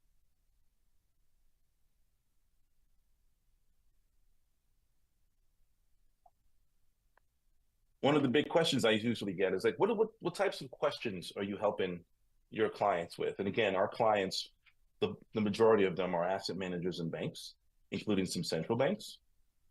We often hear from clients that they're grappling with three critical questions. How can I identify investments that are environmentally and socially beneficial? Am I exposed to risks that are not aren't accurately or adequately compensated? And how do I assess portfolio exposure to extreme weather events in real time? We provide analytics and tools that address these questions, helping asset managers, investors better understand their portfolios and to help them better make better data-driven decisions. For example, our sustainable bond analytics enable clients to identify investments that are aligned with environmental and social goals by categorizing bonds based on use of proceeds, impact metrics, and alignment with standards like the UN SDGs. We make it easier to uncover opportunities with meaningful sustainability attributes. Another example is our avoided emissions metrics, which help investors evaluate the climate impact of their investments. This data allows clients to measure how their portfolios contribute to emissions reductions, providing actionable insights to guide decision-making. To address uncompensated risks, we've partnered with several organizations to help advance climate risk modeling in the mortgage-backed security segment, for example. These models help investors assess how climate events, such as flooding and wildfires, how they might impact the underlying properties and cash flows, ensuring the risks is appropriately priced and accounted for. I'll give you one example. Here is a snapshot from our Hazard Watch tool, which monitors events, hurricanes, wildfires, and floods in real time and provides updates up to hours, where investors can not only use this to understand which securities in their portfolios are impacted by events that are happening today or events that have happened in the past 2 years, whether that event is a hurricane, of high winds, of moderate winds, or a flooding, or even wildfires that happen around the world. This is another view of how we help clients and how clients use our data. This is a very high level view of what we call a mind map. Very straightforward way of looking at the different data sets and contents that we offer. As you can see, I'll spend 2 seconds on this, but climate physical risk is an area where we've done an incredible amount of work driven off of our geospatial platform. Climate transition risk is another area where we've done an incredible amount of work, where we've partnered with My Green Lab to really provide them with data and analytics to support the publication of these reports. Sustainable bonds is another area where we're able to not only look at the impact bond classification, but look at the impact, showing you metrics that help you understand the outcomes of the use of proceeds and the allocation of these assets. Nature and biodiversity, I'm pretty sure pretty common to everyone here, is a topical a subject that many of our clients are talking and asking us about as well. Again, our worldview is multi-asset class. We help people solve for the asset classes that have been traditionally underserved by providers in the space. We focus on fixed income because that's what we're great at as an organization, but everything from sovereign debt, corporate debt and equity, mortgage-backed securities, real estate and REITs, and municipal bonds is where we offer incredible insights around climate risk, impact, as well as regulatory oversight and solutions. Let's get into transition risk a bit. We measure transition risk for public and private companies. This is a big part of what was featured in the My Green Lab report. This is pretty helpful as a basic step to help clients not only gather the information they need on the companies that they have exposure to, but also help inform climate scenario analysis, the research and deep dives into target setting and decarbonization strategies. We've collected reported GHG emissions data for years now and cover over 10,000 companies where we've collected reported information. We normalize, we collect, we also categorize by the completeness of the emissions data, whether or not the emissions data is reflective of the company's entire organization or partial. We also collect reported emissions reduction targets data. The targets for 30,000 reported targets are collected, for example, for over 6,000 companies globally. Now, when information isn't reported, and this is a challenge that investors face with, because not all companies report complete information, especially as you move into the private segment, reporting is even less available. Inferring GHG emissions data is absolutely essential to helping investors make decisions today about the potential decarbonization opportunities in their portfolios. So we have built a model that has been used by European central banks, global asset managers, global banks to inform their scenario analysis as well as their stress testing. And most recently, we announced a collaboration with the partner Dun & Bradstreet, where in the near future, we will be introducing GHG emissions data for tens of millions of private companies around the world, leveraging our best-in-class GHG inferred emissions methodology, as well as the business intelligence supply chain data that Dun & Bradstreet is able to provide. All in, we provide and cover the most critical data inputs that investors need today, including Scope 1 and 2 emissions, as well as the emissions intensity, Scope 3 emissions, all 15 categories, and where they're not available, we infer the emissions. We also produce implied temperature rise, as well as cover emissions reductions targets. And what's a pretty topical area is avoided emissions, where clients are pretty interested in that data set as well. So all in, this is the area where we've partnered with My Green Lab, where they leverage this data for the biotech and pharmaceutical sector to inform a lot of the reporting and the insights that James previously shared. So I'll talk about a few things. So while James sort of drilled down and dug into the biotech and pharmaceutical sector, I'll take a step back and provide a sort of a cross-sector view of how things look today.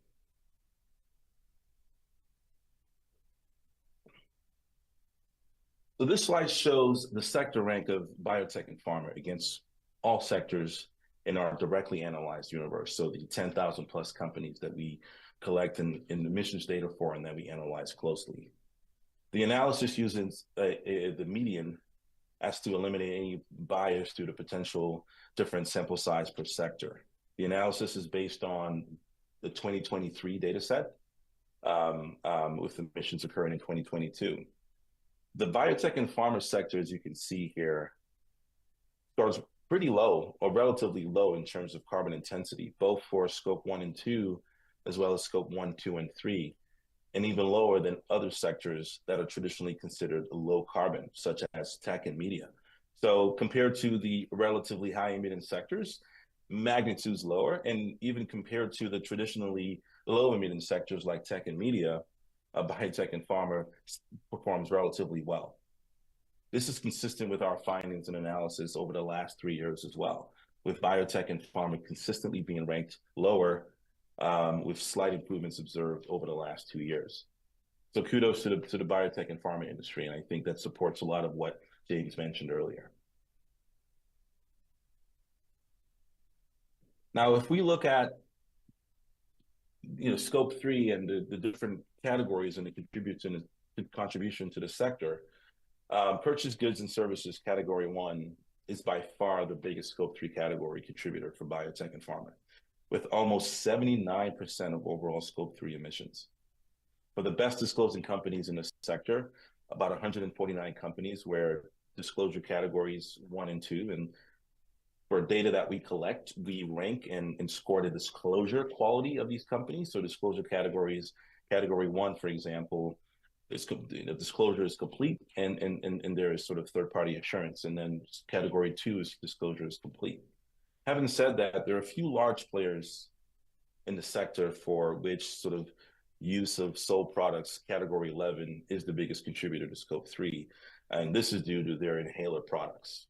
We even see the contribution of one single scope 3 category to the overall scope 3 being relatively higher in this sector compared to other sectors where the highest scope 3 category makes up around 40 to 50% of the overall scope 3 of that sector. Again, using the median analysis to eliminate any sector universe bias. If we look at the top 25 companies by revenue within the biotech and pharma sector, we see high levels of reporting in terms of disclosure. 77% of the top 25 companies have reported all 15 categories of scope 3. Improved scope 3 reporting has been observed within the overall data set as well.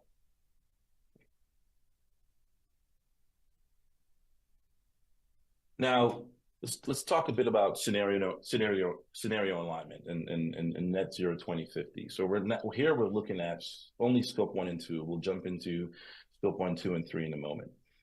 Many clients use our net zero analysis tools to do this type of analysis on a given portfolio, multiple portfolios, and even compare it to a benchmark. So as per our net zero analysis, this includes historical emissions of companies, as well as emissions targets, alongside the NGFS phase 4 scenarios. We see that biotech and pharma sector, again, we're using 149 companies that have the best disclosure and complete category 1 and category 2 disclosure, again, complete and assured. We see that the biotech and pharma sector for these 149 companies are currently lower than the required carbon budget to reach 1.5 degrees in 2050. As per the NGFS Net Zero 2050 scenario. The sector is also expected to reach the required level of decarbonization by 2050 and be aligned to that scenario.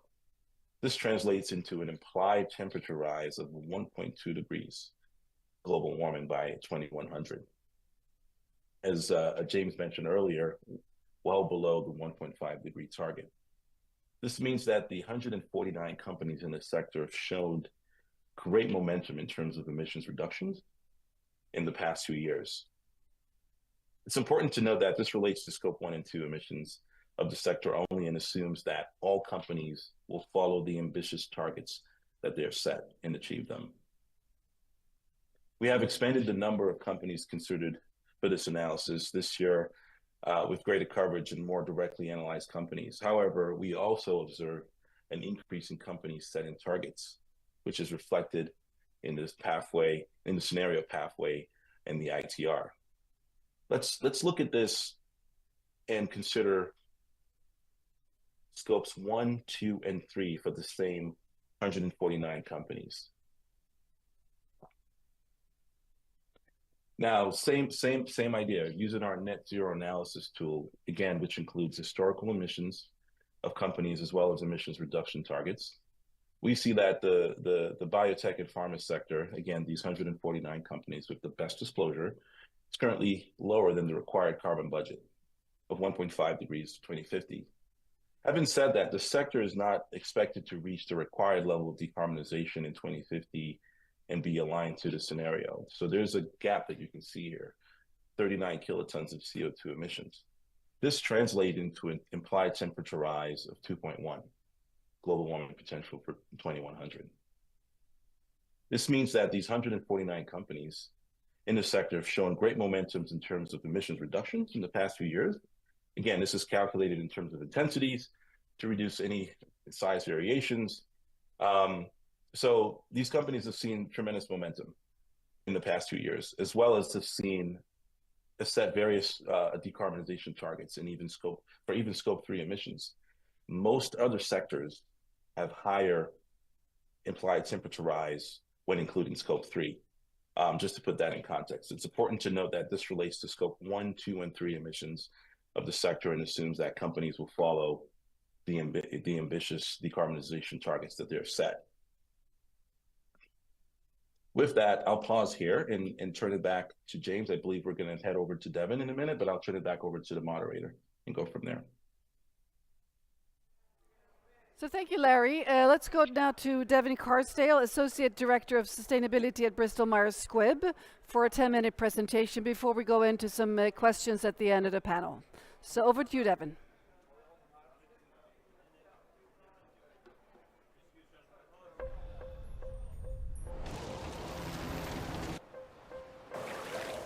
My name is Devin Carsdale. I am leading our sustainable.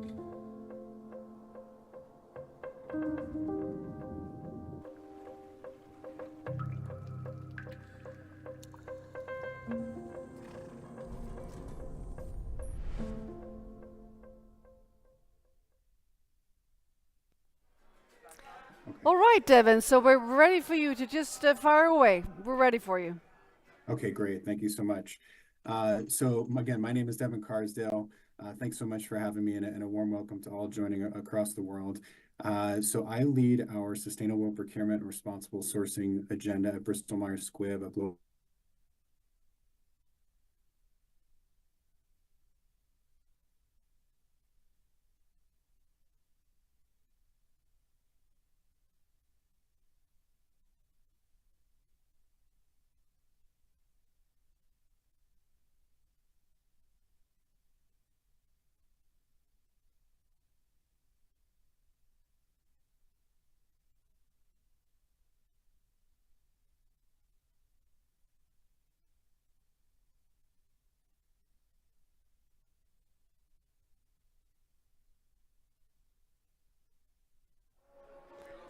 So unfortunately, we lost Devin. It's a little bit tricky with the technique here today. So let's start with some questions for James and Larry, and hope maybe we can bring Devin back. So James, in terms of the certifications and the standards that you talked about earlier on, what are your hopes and thoughts for the MGLC 2.0 in terms of this new version? What change can it drive? Yeah, so that's a great question. You know, we've gone through a revision and update process for My Green Lab certification over the past 2.5 years based upon the experience of the thousands of labs that have gone through it. And we've introduced a new version that just launched at AstraZeneca and will be rolling out globally in January, where we can actually measure the environmental impact of the actions that people are taking in the lab. So I mentioned a 5x return on investment. Some of the early pilot projects actually have shown even greater, close to a 14x return on investment through 1 year alone. So we're actually able to track for each lab and then aggregate that data across a whole portfolio to get carbon emission reductions for that particular company, and then actually aggregate that across the industry or within a supply chain like in the Converge program. So we've added additionally a third-party verification component, so ultimately making the program much more rigorous and much more useful for people to measure and reduce their environmental impact. Thank you. So what can you say in terms of the impact of the Act Eco label program also that you've been talked about previously in your presentation? How about the impact of the Eco label? Yeah, so ACT is a great tool for driving lab supply reduction and for procurement to use to select more sustainable products. And it looks like maybe we got Devin back, so we can hand it over to him to delve into sustainable procurement in a little bit more detail. So do we have Devin? Let's see if I get a thumbs up from the Yes. technicians here. Can you hear me okay? We can hear you. Okay. So do we All have right. are we ready for Devin? We also have some entertainment here. We're in the media studio here, and there's some loud music being played just right behind me. So I hope you can hear me loud and clear. I can hear you. So Devin, please continue with your presentation. Yep, I can hear you loud and clear. Sorry for that technical difficulty. So as I was getting into defining sustainable procurement, so what we're speaking to, right, is really about embedding the sustainability and ESG principles into the end-to-end procurement process, right? It's about taking accountability of our supply chain by embedding responsible sourcing expectations.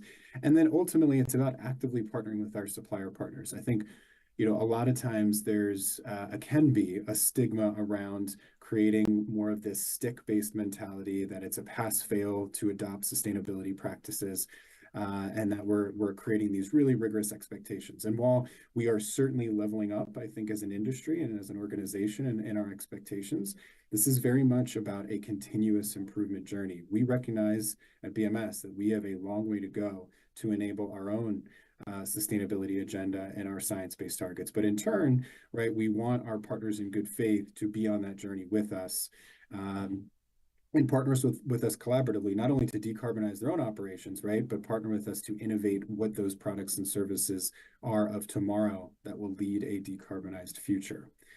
And why are we doing this? So I think in part, right, as many sort of emerging regulations are requiring us to do, is recognize that climate risk is business risk, right? And that is that burning platform to really understand that an unstable climate leads to an unstable business, and certainly a more precarious supply chain. So when we think about business continuity and we think about working with partners that have sort of implemented this in a serious good faith way, that's the sort of resilient supply chain that we need to start investing in now to ensure that we have continuity of supply, and to ensure that we can really deliver for that patient tomorrow and in the coming years. That notwithstanding, right, we know that there is a whole wave of regulation that is compelling publicly traded companies that's working in major markets like BMS is, to share with shareholders and regulators what our progress is on this pathway. So that really sets the stage for us to drive comprehensive, transparent, and incremental steps in building due diligence from a responsible sourcing perspective, right, and ultimately drive climate action in the supply chain. As a brief overview on our environmental goals, you'll see on the left-hand side what those are today. You'll see in 2024, we did have validation of our science-based targets. I'll go over those in just a moment on the right and what that means from a Scope 3 perspective. What you'll also see is that we have a 2030 100% of our electricity to be purchased from renewable sources, which we are on track to do. And you'll see by 2040, we have 100% of our fleet being electric. We'll have zero waste to landfill in place and equitable water use. And by 2050, we do have a net zero goal to have at least 90% of our emissions eliminated in scopes 1, 2, and 3. Now, what you'll see, the stars there next to 2024 and 2050 are relevant to our supplier engagement approach. So part of our science-based target commitment is that we will engage a majority of our emissions by suppliers to have their own science-based targets in place by 2028. Right. So what does that mean in practice? Well, as both our panelists spoke to today, the majority of our emissions at BMS sit in our Scope 3. So if you see the pie chart in the bottom right, what you'll see is that the majority, in the case of BMS, about 83% of our emissions derive from our Scope 3. And so that really sets the stage that as much as BMS is also driving towards a near-term target of reducing its emissions by over 50% in its Scope 1 and 2, ultimately, the bulk of that emission reduction from our total enterprise footprint comes from engaging our supply base. And so getting the majority of those emissions in our supply base engaged and setting their own science-based target is where we are now in our journey. Now, that's not to say that we're not actively engaging specific suppliers on more innovative ways to deliver more sustainable product, goods, and services. We are.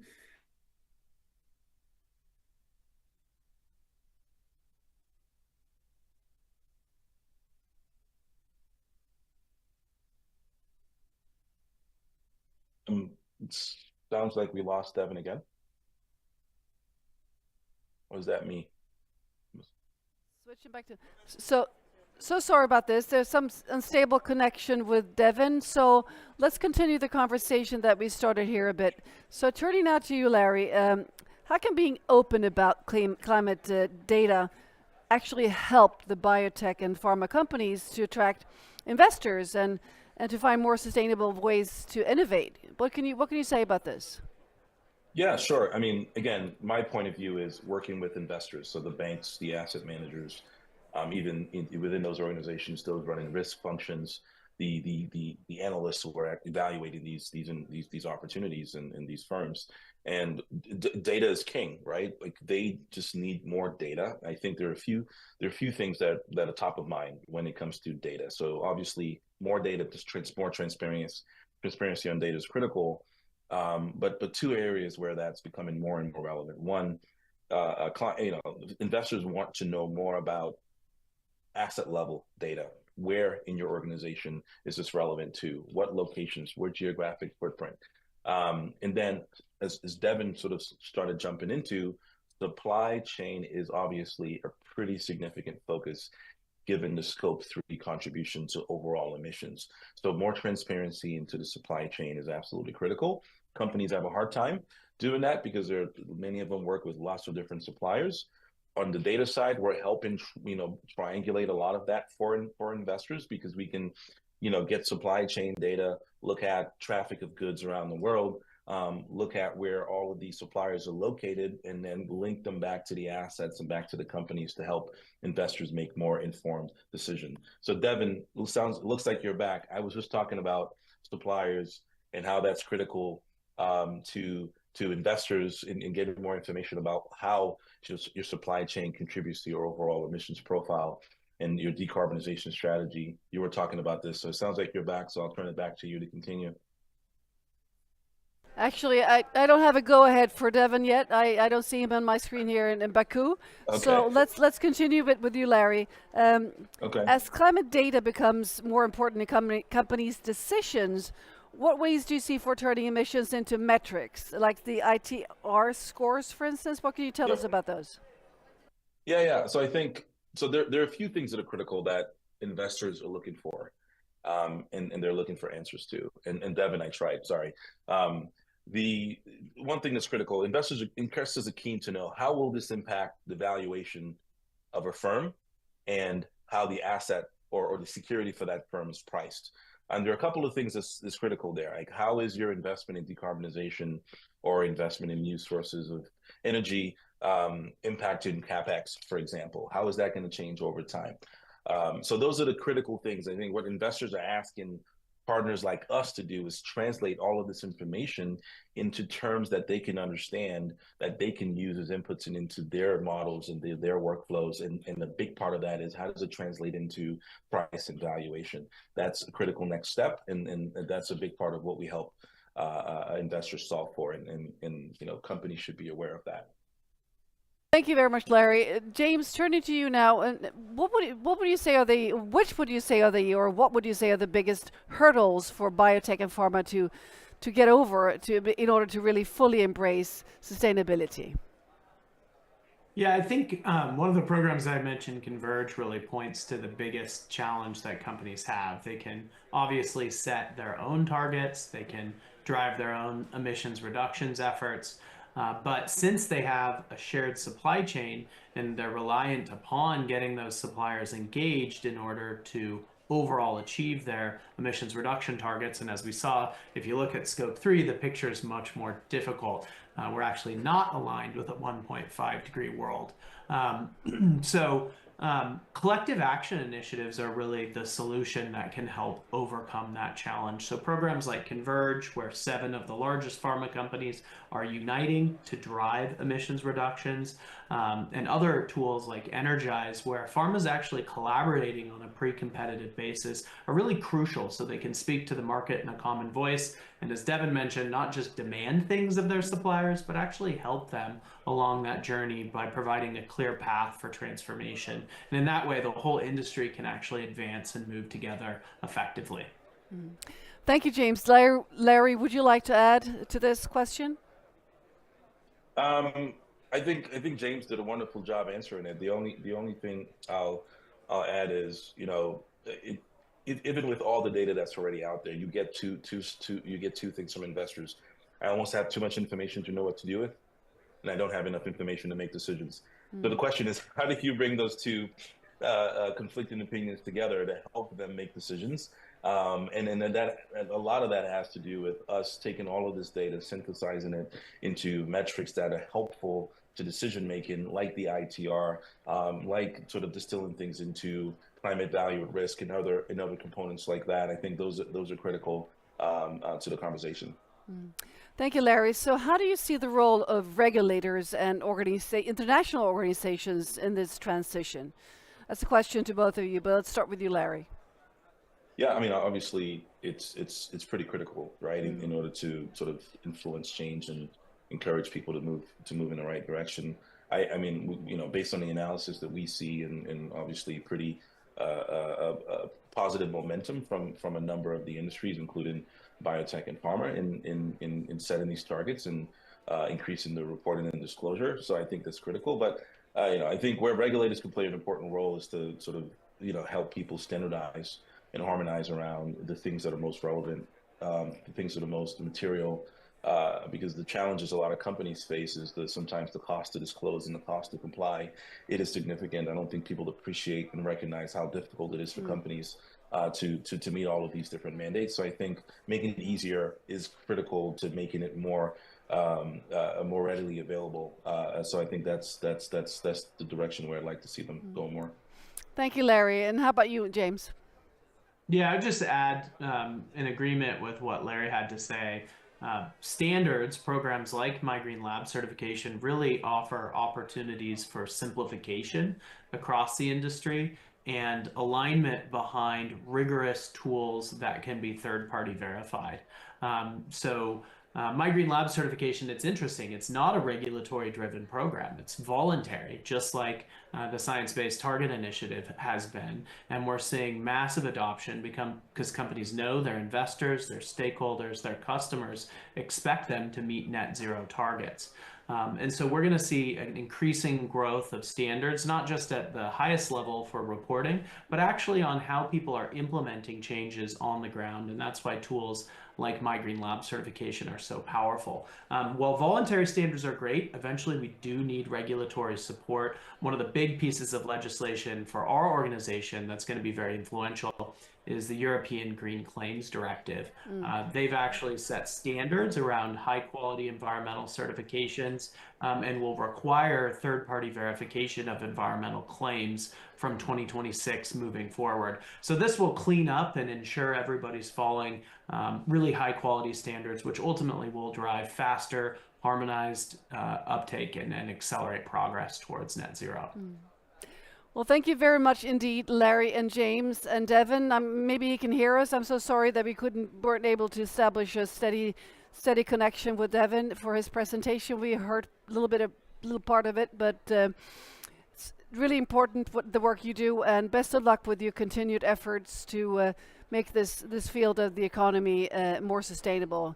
It's looking very strong what you do. So thank you very much. And now let's move on. Thank you. Enjoy the rest of your day.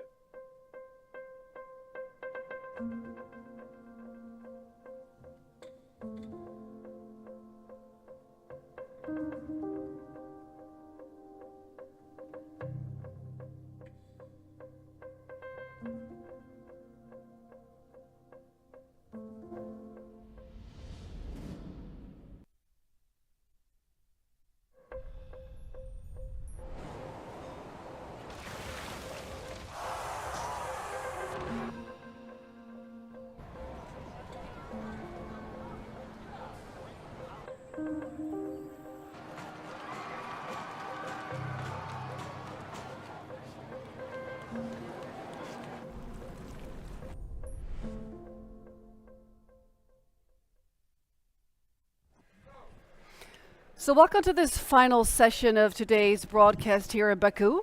And we have guests in the studio. We have Anita Zoyna and we have Raymond Rensog to help us wrap up this fabulous day here from Baku. So, but first let's bring some colleagues in from other corners of the world, and let's first turn to Stockholm, where we have Christina Karlmark. So Christina, please share your impressions of this broadcast and this day.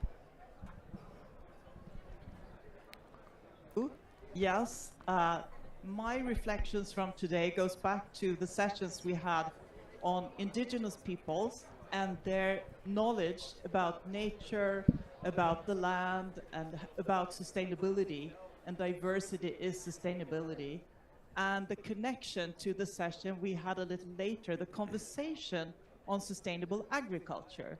And I thought these two, they were very much connected and resonating, because in sustainable agriculture, you're also close to nature, you work with the land, you do things in harmony, and it's a traditional knowledge from farmers going back generations. And I think these two groups, sustainable farming and indigenous peoples, there we have really knowledge that we need to use to see the system going forward. So I thought those two were very interesting to listen to. Lots of insights. Thank you so much, Christina. And Nick, I Right. think we're going to Patrick. Oh yes, I can see that. We're going to Patrick. Sorry, Patrick, I was thinking about something else. Yeah, Patrick from We Don't Have Time's office in Kenya. Patrick, how are you, and do you have any reflections? Hi everyone, I'm well, and I'm glad for great work that you are doing, at least to save our planet. Okay, today I have two insights. One of it came from someone called Martina Otto. I don't know whether Oh yes, I said the name rightly. Maybe you did say because the of name her rightly. Yeah, accent. she's from the UN Environment Programme. Yeah. Yeah.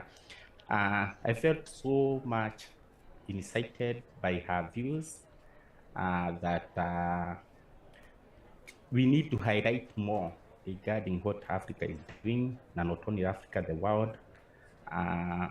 His session or her session was so wonderful to me. Someone else I can recommend for today's insight is called Susanna Olby, something from UNDP. She really highlighted something to do, how we can work with this gap between the developing country and developed countries.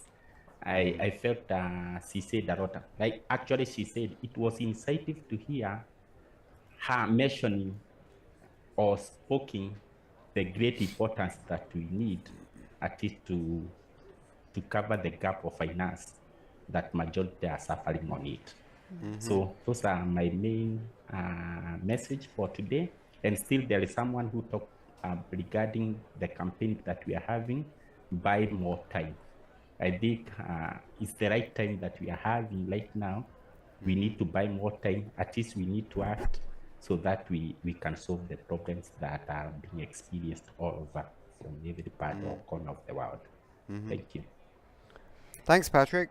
Yeah, and thanks, Christina from Stockholm as well. That's great. So Anita Soina, you've been active as always today. So what are your main takeaways? What have you been up to? Well, it's my last day at COP, but I think one of the most productive days for me. I spoke at a high-level event, Commonwealth event, that was on indigenous knowledge and the role of indigenous and traditional knowledge in solving climate crisis and other crises. And I spoke about the work that we do back at home and what we do to encourage transfer of such knowledge from the older generation to ourselves, where we hold storytelling forums between the older generation and ourselves. And the important part about it is, like I said, action happens at home, but at COP there's also something that happens. So today, at least I was able to secure some collaborations after that event for our programs back home. So that means when we go back home, we are going to have more engagements of the same, where we'll continue to bring together young people and the older generation, as well as push for at least mainstreaming of such knowledge in the formal education sector. And I also got to, since it was also Water Day, I was able to secure some collaborations also for addressing water challenges back home at the Water Pavilion. So I think today was very, very productive, not just for me, but also for the communities back home, the children, the people that I work with, the people that I represent. Yes. Well, that sounds like a fabulous send-off for you to go back to Kenya with. Thank you so much, Anita. Thanks for joining us more or less every day here at the studio. Seema Rensog, what are your main takeaways here? What would you like to convey? My main takeaway, methane.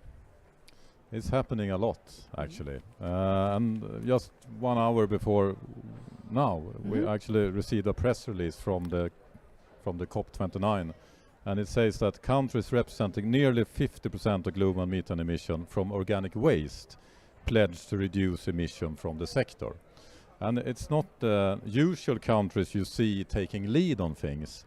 It's countries like Russia, United Arab Emirates, and many other quite heavily oil countries. And I think that's great, because if you can't reduce carbon dioxide fast enough, you must reduce something else. You need to reduce everything, but not all countries will be leader on everything. So I think that's great, and that gave me a lot of positive optimism around COP. The COP is so important for to create the momentum to do those things. But there's one problem with it. And that is, it's still pledges. It's not legal binding agreement. But I do believe that in order to get it legal binding, you need to start pledge it, and when people wants to do it, they can sign the contract where they also are going to do it. But I don't think it will happen just by pledging. We need to move this forward into some legal binding document. Maybe not at a COP, but at something else. The Buy More Time campaign, we advocate for replicate the success of the Montreal Protocol. And the Montreal Protocol was not this consensus protocol. It was actually only 46 countries that came together in Montreal and that signed a legal binding document to phase out freons that were destroying the ozone layer. Today, the ozone layer are healing, and 200 countries have signed it. Starting so the point here is that you don't need to start with 200 countries. You just need to start with a couple of willing countries. And in this case, I want to credit all of the countries that have signed this. And number one country is actually Azerbaijan. So great job. Much more to do, but this is a good mid-second week action. I'll just say that I think also what's coming is, and everybody knows, is that the ability to see this methane coming out, not just of the oil and gas industry, but the waste tips around the world via the methane sat and some other satellites and other things in the pipeline, means that everyone can see what they're doing, even if it's oil and gas industry, but also even if it's waste tips. Yeah, and that's very important, because if you pledge something, no one knows, not even you know if you're performing on it. That doesn't mean anything. But if you pledge something, because you know that everyone can see what you do, and everyone will actually see if you follow through the pledge or not. So pledges are too weak, but in this case, I actually think that pledges will work better just because we now have the data. So instead of relying on governments to communicate to the UN Framework Convention on Climate Change their assessment of their own emissions, they can still do that, but there's something up there in the space going, that's not quite right. So there's a lot of initiatives out there, like the Methane Sat, like Climate Trace. We have heard about them during the broadcast here from COP. And those are offering free data, where you can access the data about methane emission, about carbon dioxide and other pollution.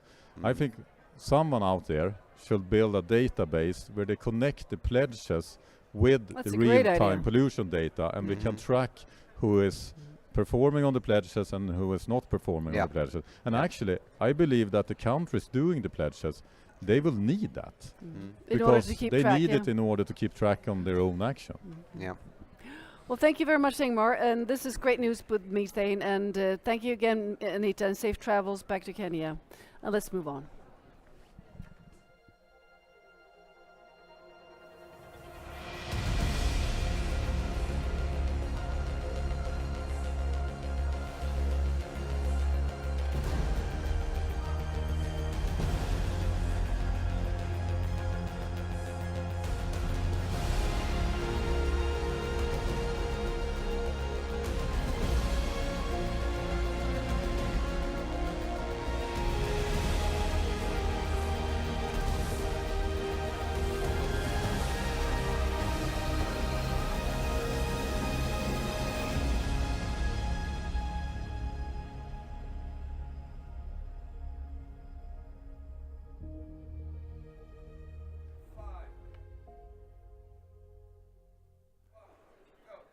So now with me in the studio is Rachel Barr, the CEO and founder of Climate Tech Propel.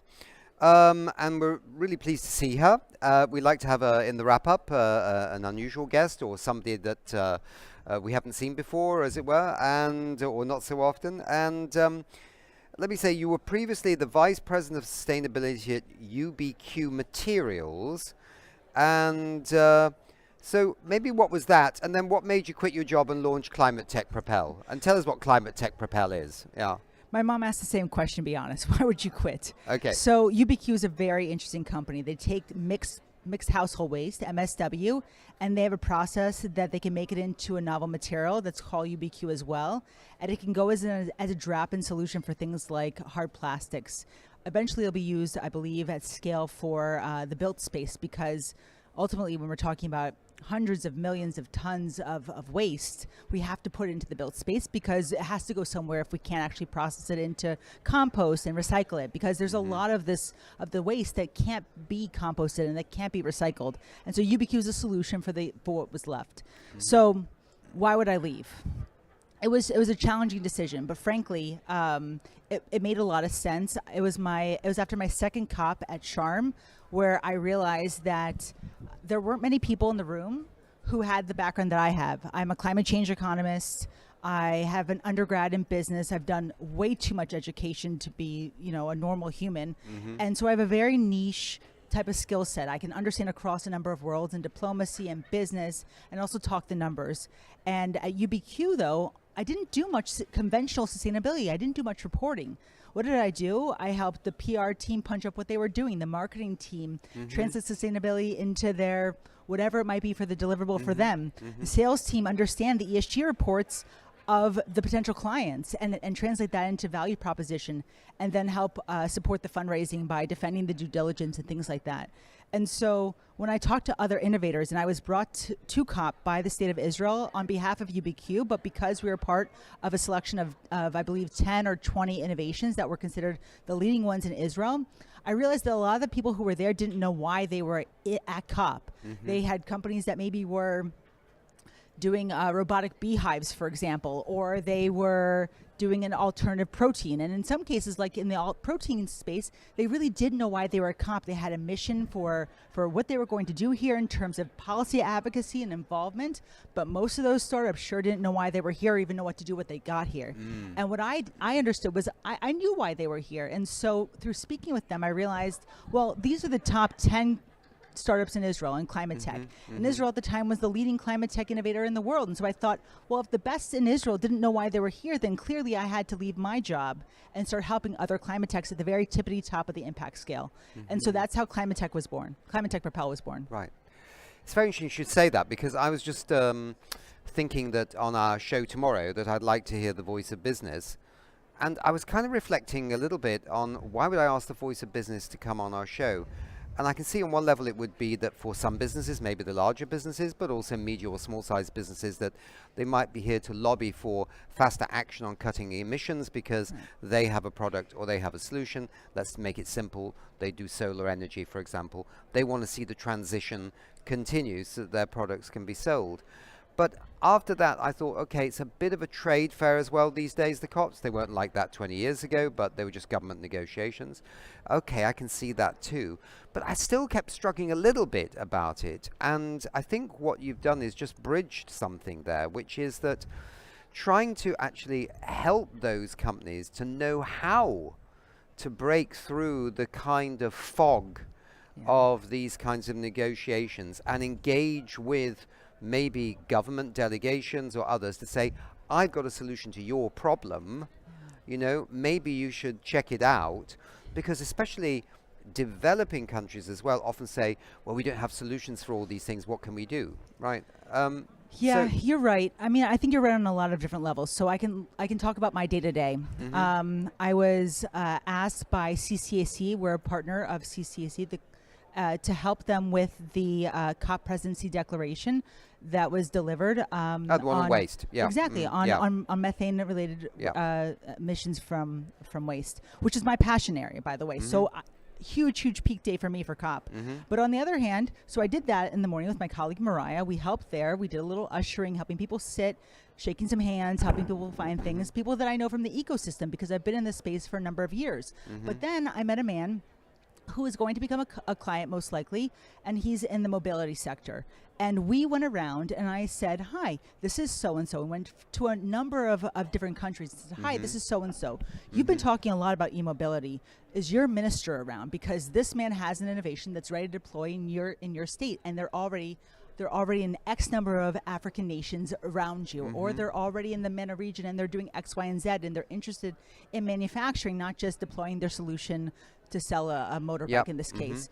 And it's, but then I also was sitting at an event for the Global Methane Hub where I asked what for me was the most obvious question in the entire conversation around enteric methane, which is, why don't we have an all methane market? Why is it that why do we have to benchmark things to CO2 EQ? So being able to jump through those many hurdles to understand, okay, well, I might have a client, and at this point actually I have no clients that deal specifically in methane. And that's very notable, because a lot of them have died in the last year. They've died on the cutting room floor, not for lack of innovation, not for lack of willingness to work hard, but because the next steps for wherever they are in the TRL is just too much for the risk profile of the conventional VCs. Right. And when we're here at this COP, this is supposed to be the finance COP. And so what is exciting to me, and also a little concerning, is that we're not delivering on that quite yet.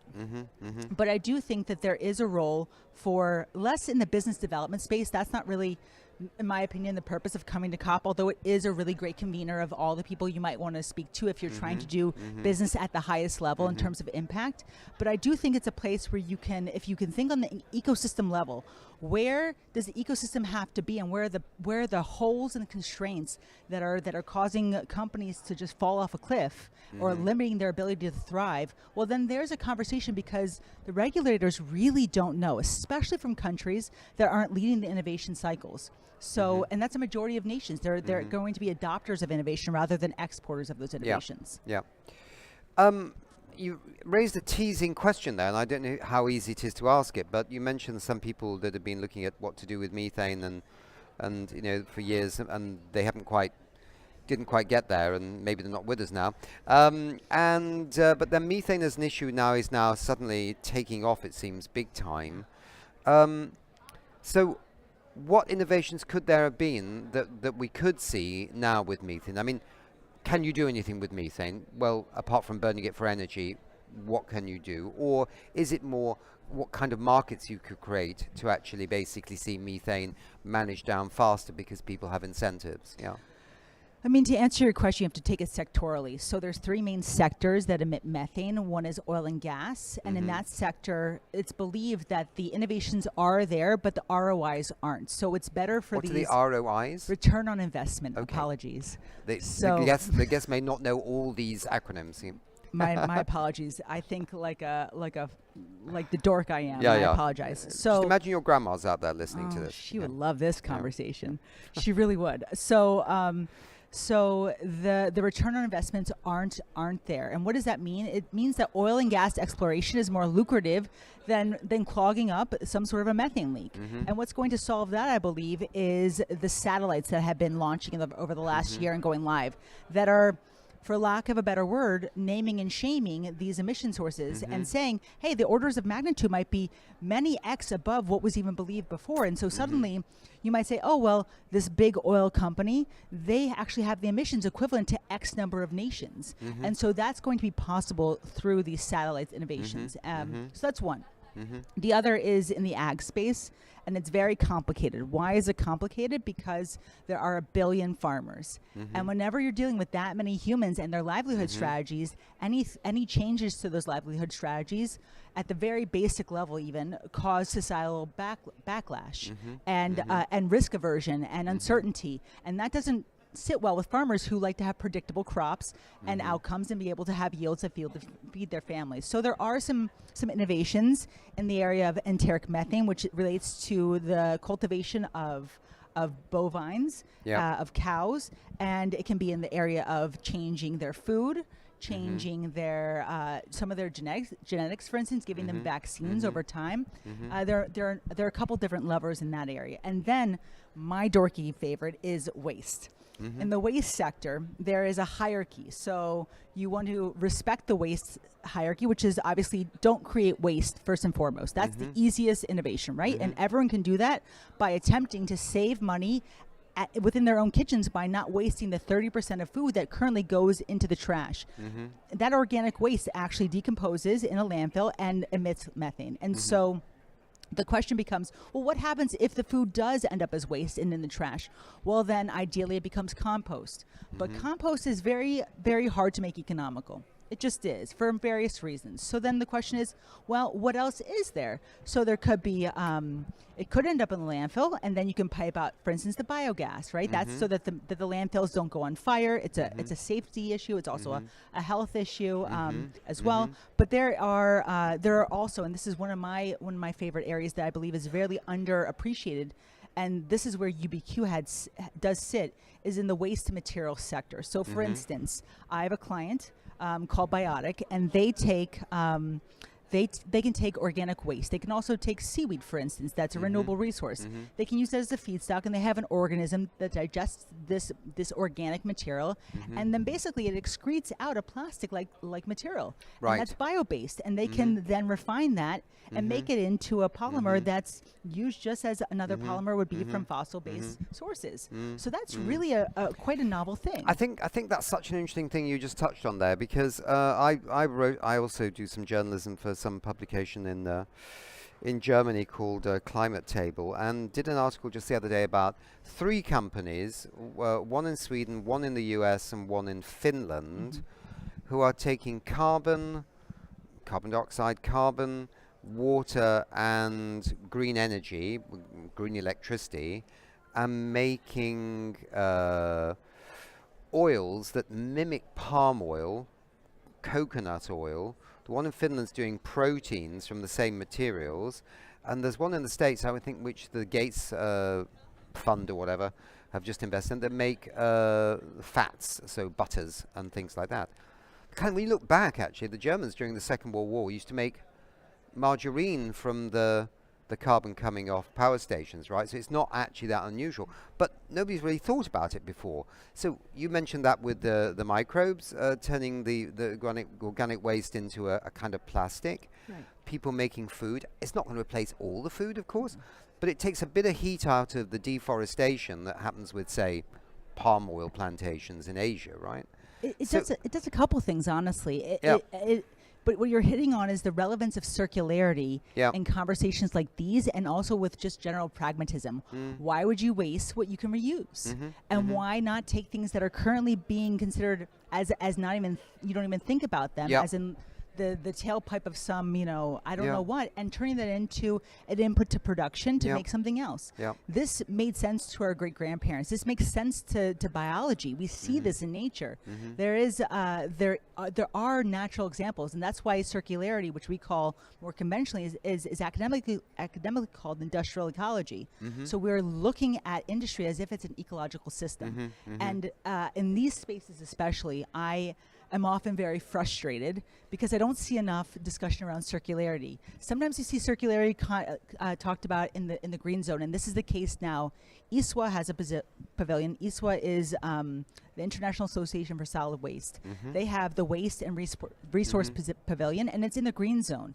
Last year it was in the blue zone, but it's still just one pavilion. And you think, wow, this is such an untapped potential for resources. And I'm a natural resource economist, and I specialize in climate change. But frankly, this just doesn't make any sense to waste this stuff. And I find it exciting because year over year, we see increases of interest in methane, but also less aggressive growth, but also in circularity. And I think as we find ourselves in a more resource-constrained world, where money is tighter for everyone's pocketbooks in every capacity, we're going to see increased conversations around circularity.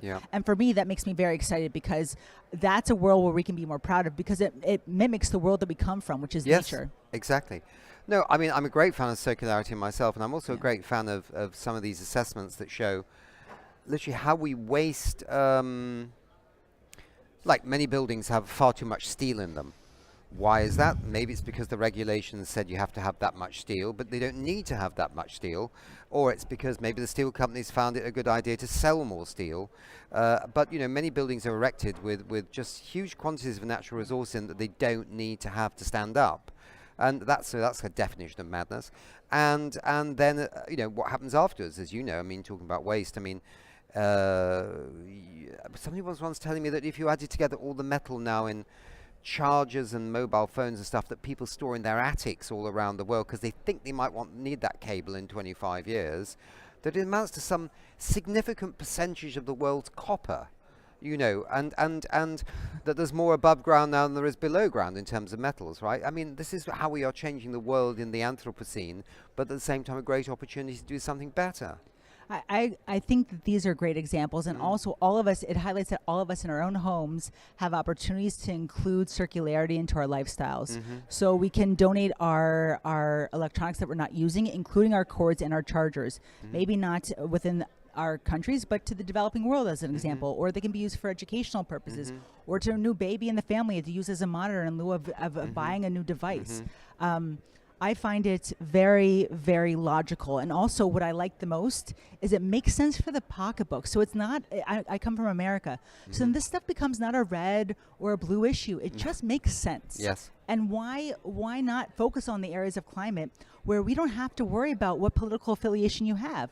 I come from a place that's very at risk to climate change. It's called Norfolk, Virginia Beach. It's where the United States goes to war from on the eastern coast. And so we are at or below sea level, and this has been for generations like this that I've known about it. And so that's how I got into the space. But I'm trying to save my hometown. But frankly, I come from a family and from a world that's based in business and entrepreneurs. So for them to meld those two worlds together and say circularity and climate change go hand in hand, it makes a lot of sense. And my hometown is the definition of purple in terms of politics. So, but sea level rise is not a political issue in these cities because it's a reality. But circularity can be the same way. Sure.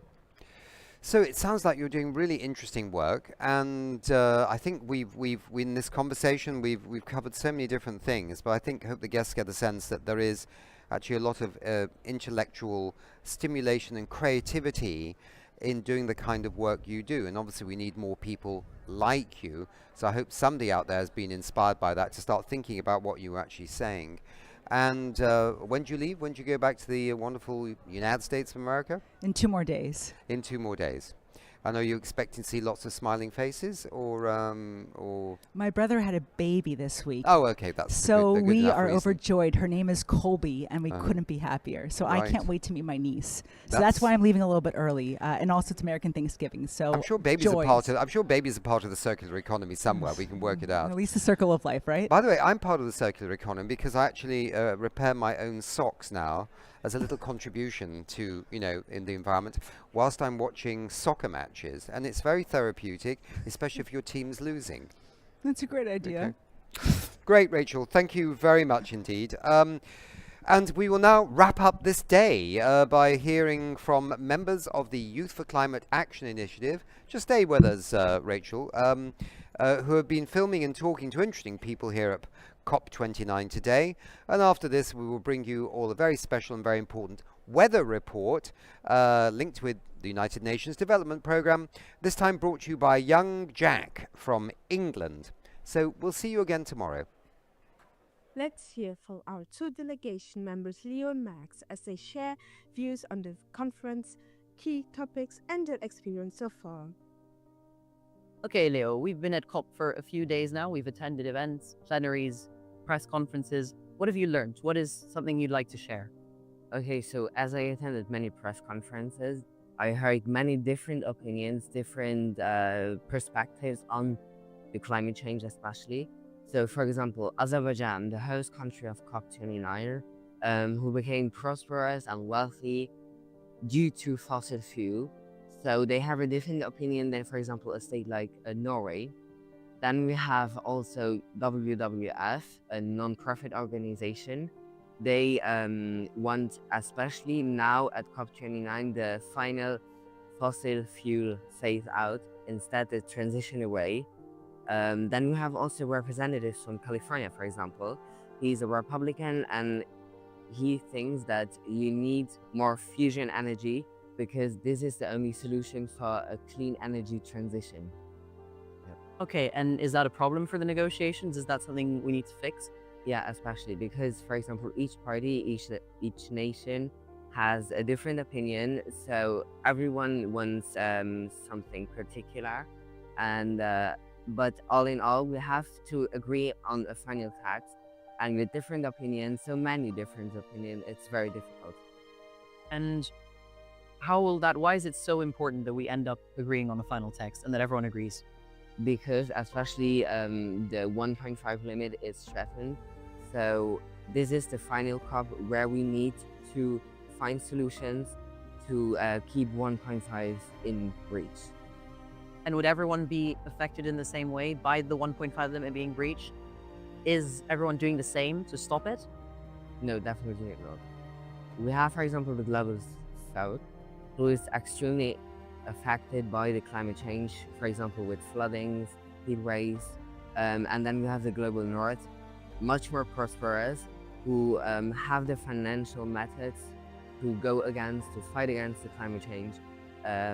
Usually they are affected by climate change, but not as much as the global south, because the global south has not the financial methods to fight against climate change, to protect their civilization. Okay. And you? Yeah, since we're here representing the youth, I've been doing my best to attend as many youth-geared events as I can. And yesterday I went to the Youngo plenary session. So Youngo is the UNFCCC's youth constituency. So they are essentially representing young people at these conferences and in these negotiations. And at their plenary session, which was supposed to be their crowning moment, so where they shared their views with policymakers and decision makers, it was in this massive plenary hall with almost 1,000 seats, but there were only about 50 to 100 people there, and only about 5 adults, 5 decision makers.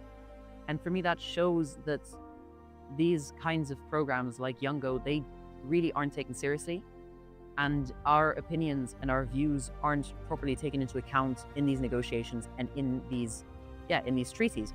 And that's a problem because at the end of the day, young people are the main stakeholders in this crisis. We're the ones who will suffer the most from climate change. So it makes no sense that we're not represented in the negotiations. So the only way to solve that the only way I see that we could really have an impact comes back to Joe Biden's famous line that all politics is personal. So no matter where you live, you must have a local representative, either to Parliament or even your mayor, or to the European Parliament, an ambassador, anything like that. You have opportunities to speak to these people. You have opportunities to go to events where they are and speak to them. And if you can do that, if you can build and cultivate a personal relationship with decision makers, with these people, you can push what's most important. We're not going to be taken seriously here as a coalition of youth in these negotiations. It's not going to happen. We can keep dreaming, but it's not going to happen. The only way we can really have an impact and we can really save our planet is by cultivating personal relationships with decision makers. And in the end, you might even make friends. Who knows? But we don't have a choice. We need to save our planet. And to do that, it's very important that you go out, you meet these people, you speak to these people, you do your very best to convince these people to save our planet. Because in the end, we don't have a second planet. We don't have a second chance. And I know that I'd like to live in a world that doesn't burn. And I'm sure you would too. Thank you so much for the chat, Leo. Thank you. Thank you to listen to Leo and Max. Stay with us for more updates, stories, and insights from our delegation during the conference.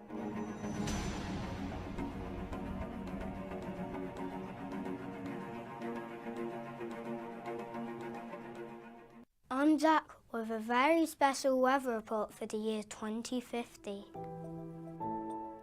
From down here to up there, everything is crazy. Schools are closed because it's too hot. Wildfires are burning down whole towns and floods are making everything wet and gross. If we don't listen to scientists, things are going to be even crazier when I grow up. Long heat waves will affect 98% of children in the UK. All this heat could stop us from playing outside for ages. Extreme droughts will wipe out wheat crops, killing the one food my sister eats. Disasters cost taxpayers around the world almost £5 trillion. My parents hate taxes. All of this is caused by a blanket of heat trapping gases in the atmosphere that we should stop releasing more of. But don't worry, there's still a chance of clear skies. Right now, clean energy systems are moving in, creating tons of cool jobs. And solar prices have dropped lower than oil and gas, saving families money that we could spend on other things. A high-pressure system of adults could still move in and protect kids from a flood of really bad stuff. And there's heaps of things you can do today to help stop this. We'll keep you posted as we track whether adults stop wasting time and seriously try to tackle the problem. Because it's not just a weather report to us, it's our future.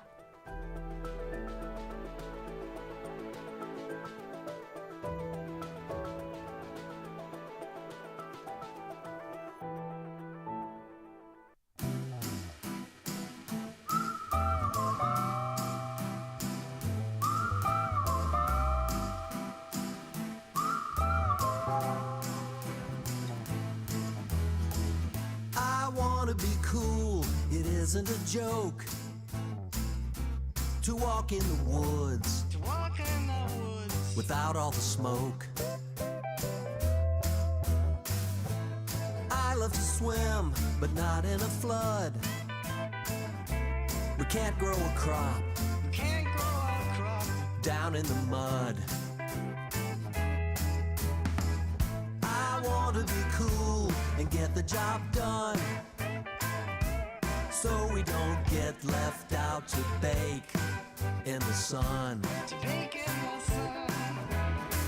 Let's plant some trees and make some shade. From the ground up, that's how change is made.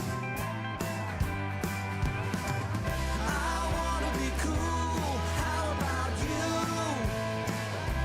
Together there's not one single thing that we couldn't do. Take care of the earth and each other too. Working together, we all can be cool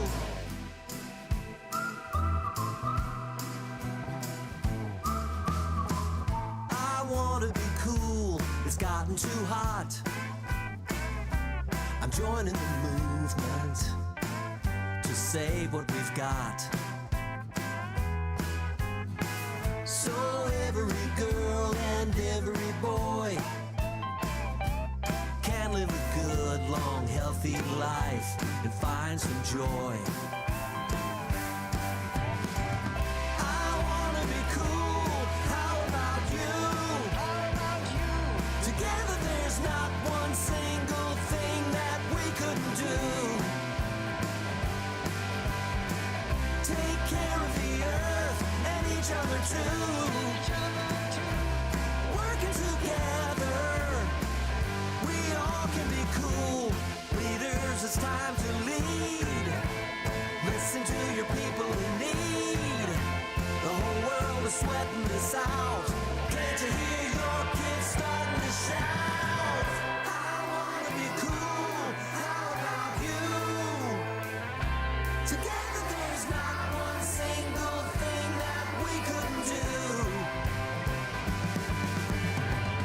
Take care of the earth and each other too. Working together, we all can be cool. I wanna be cool, how about you?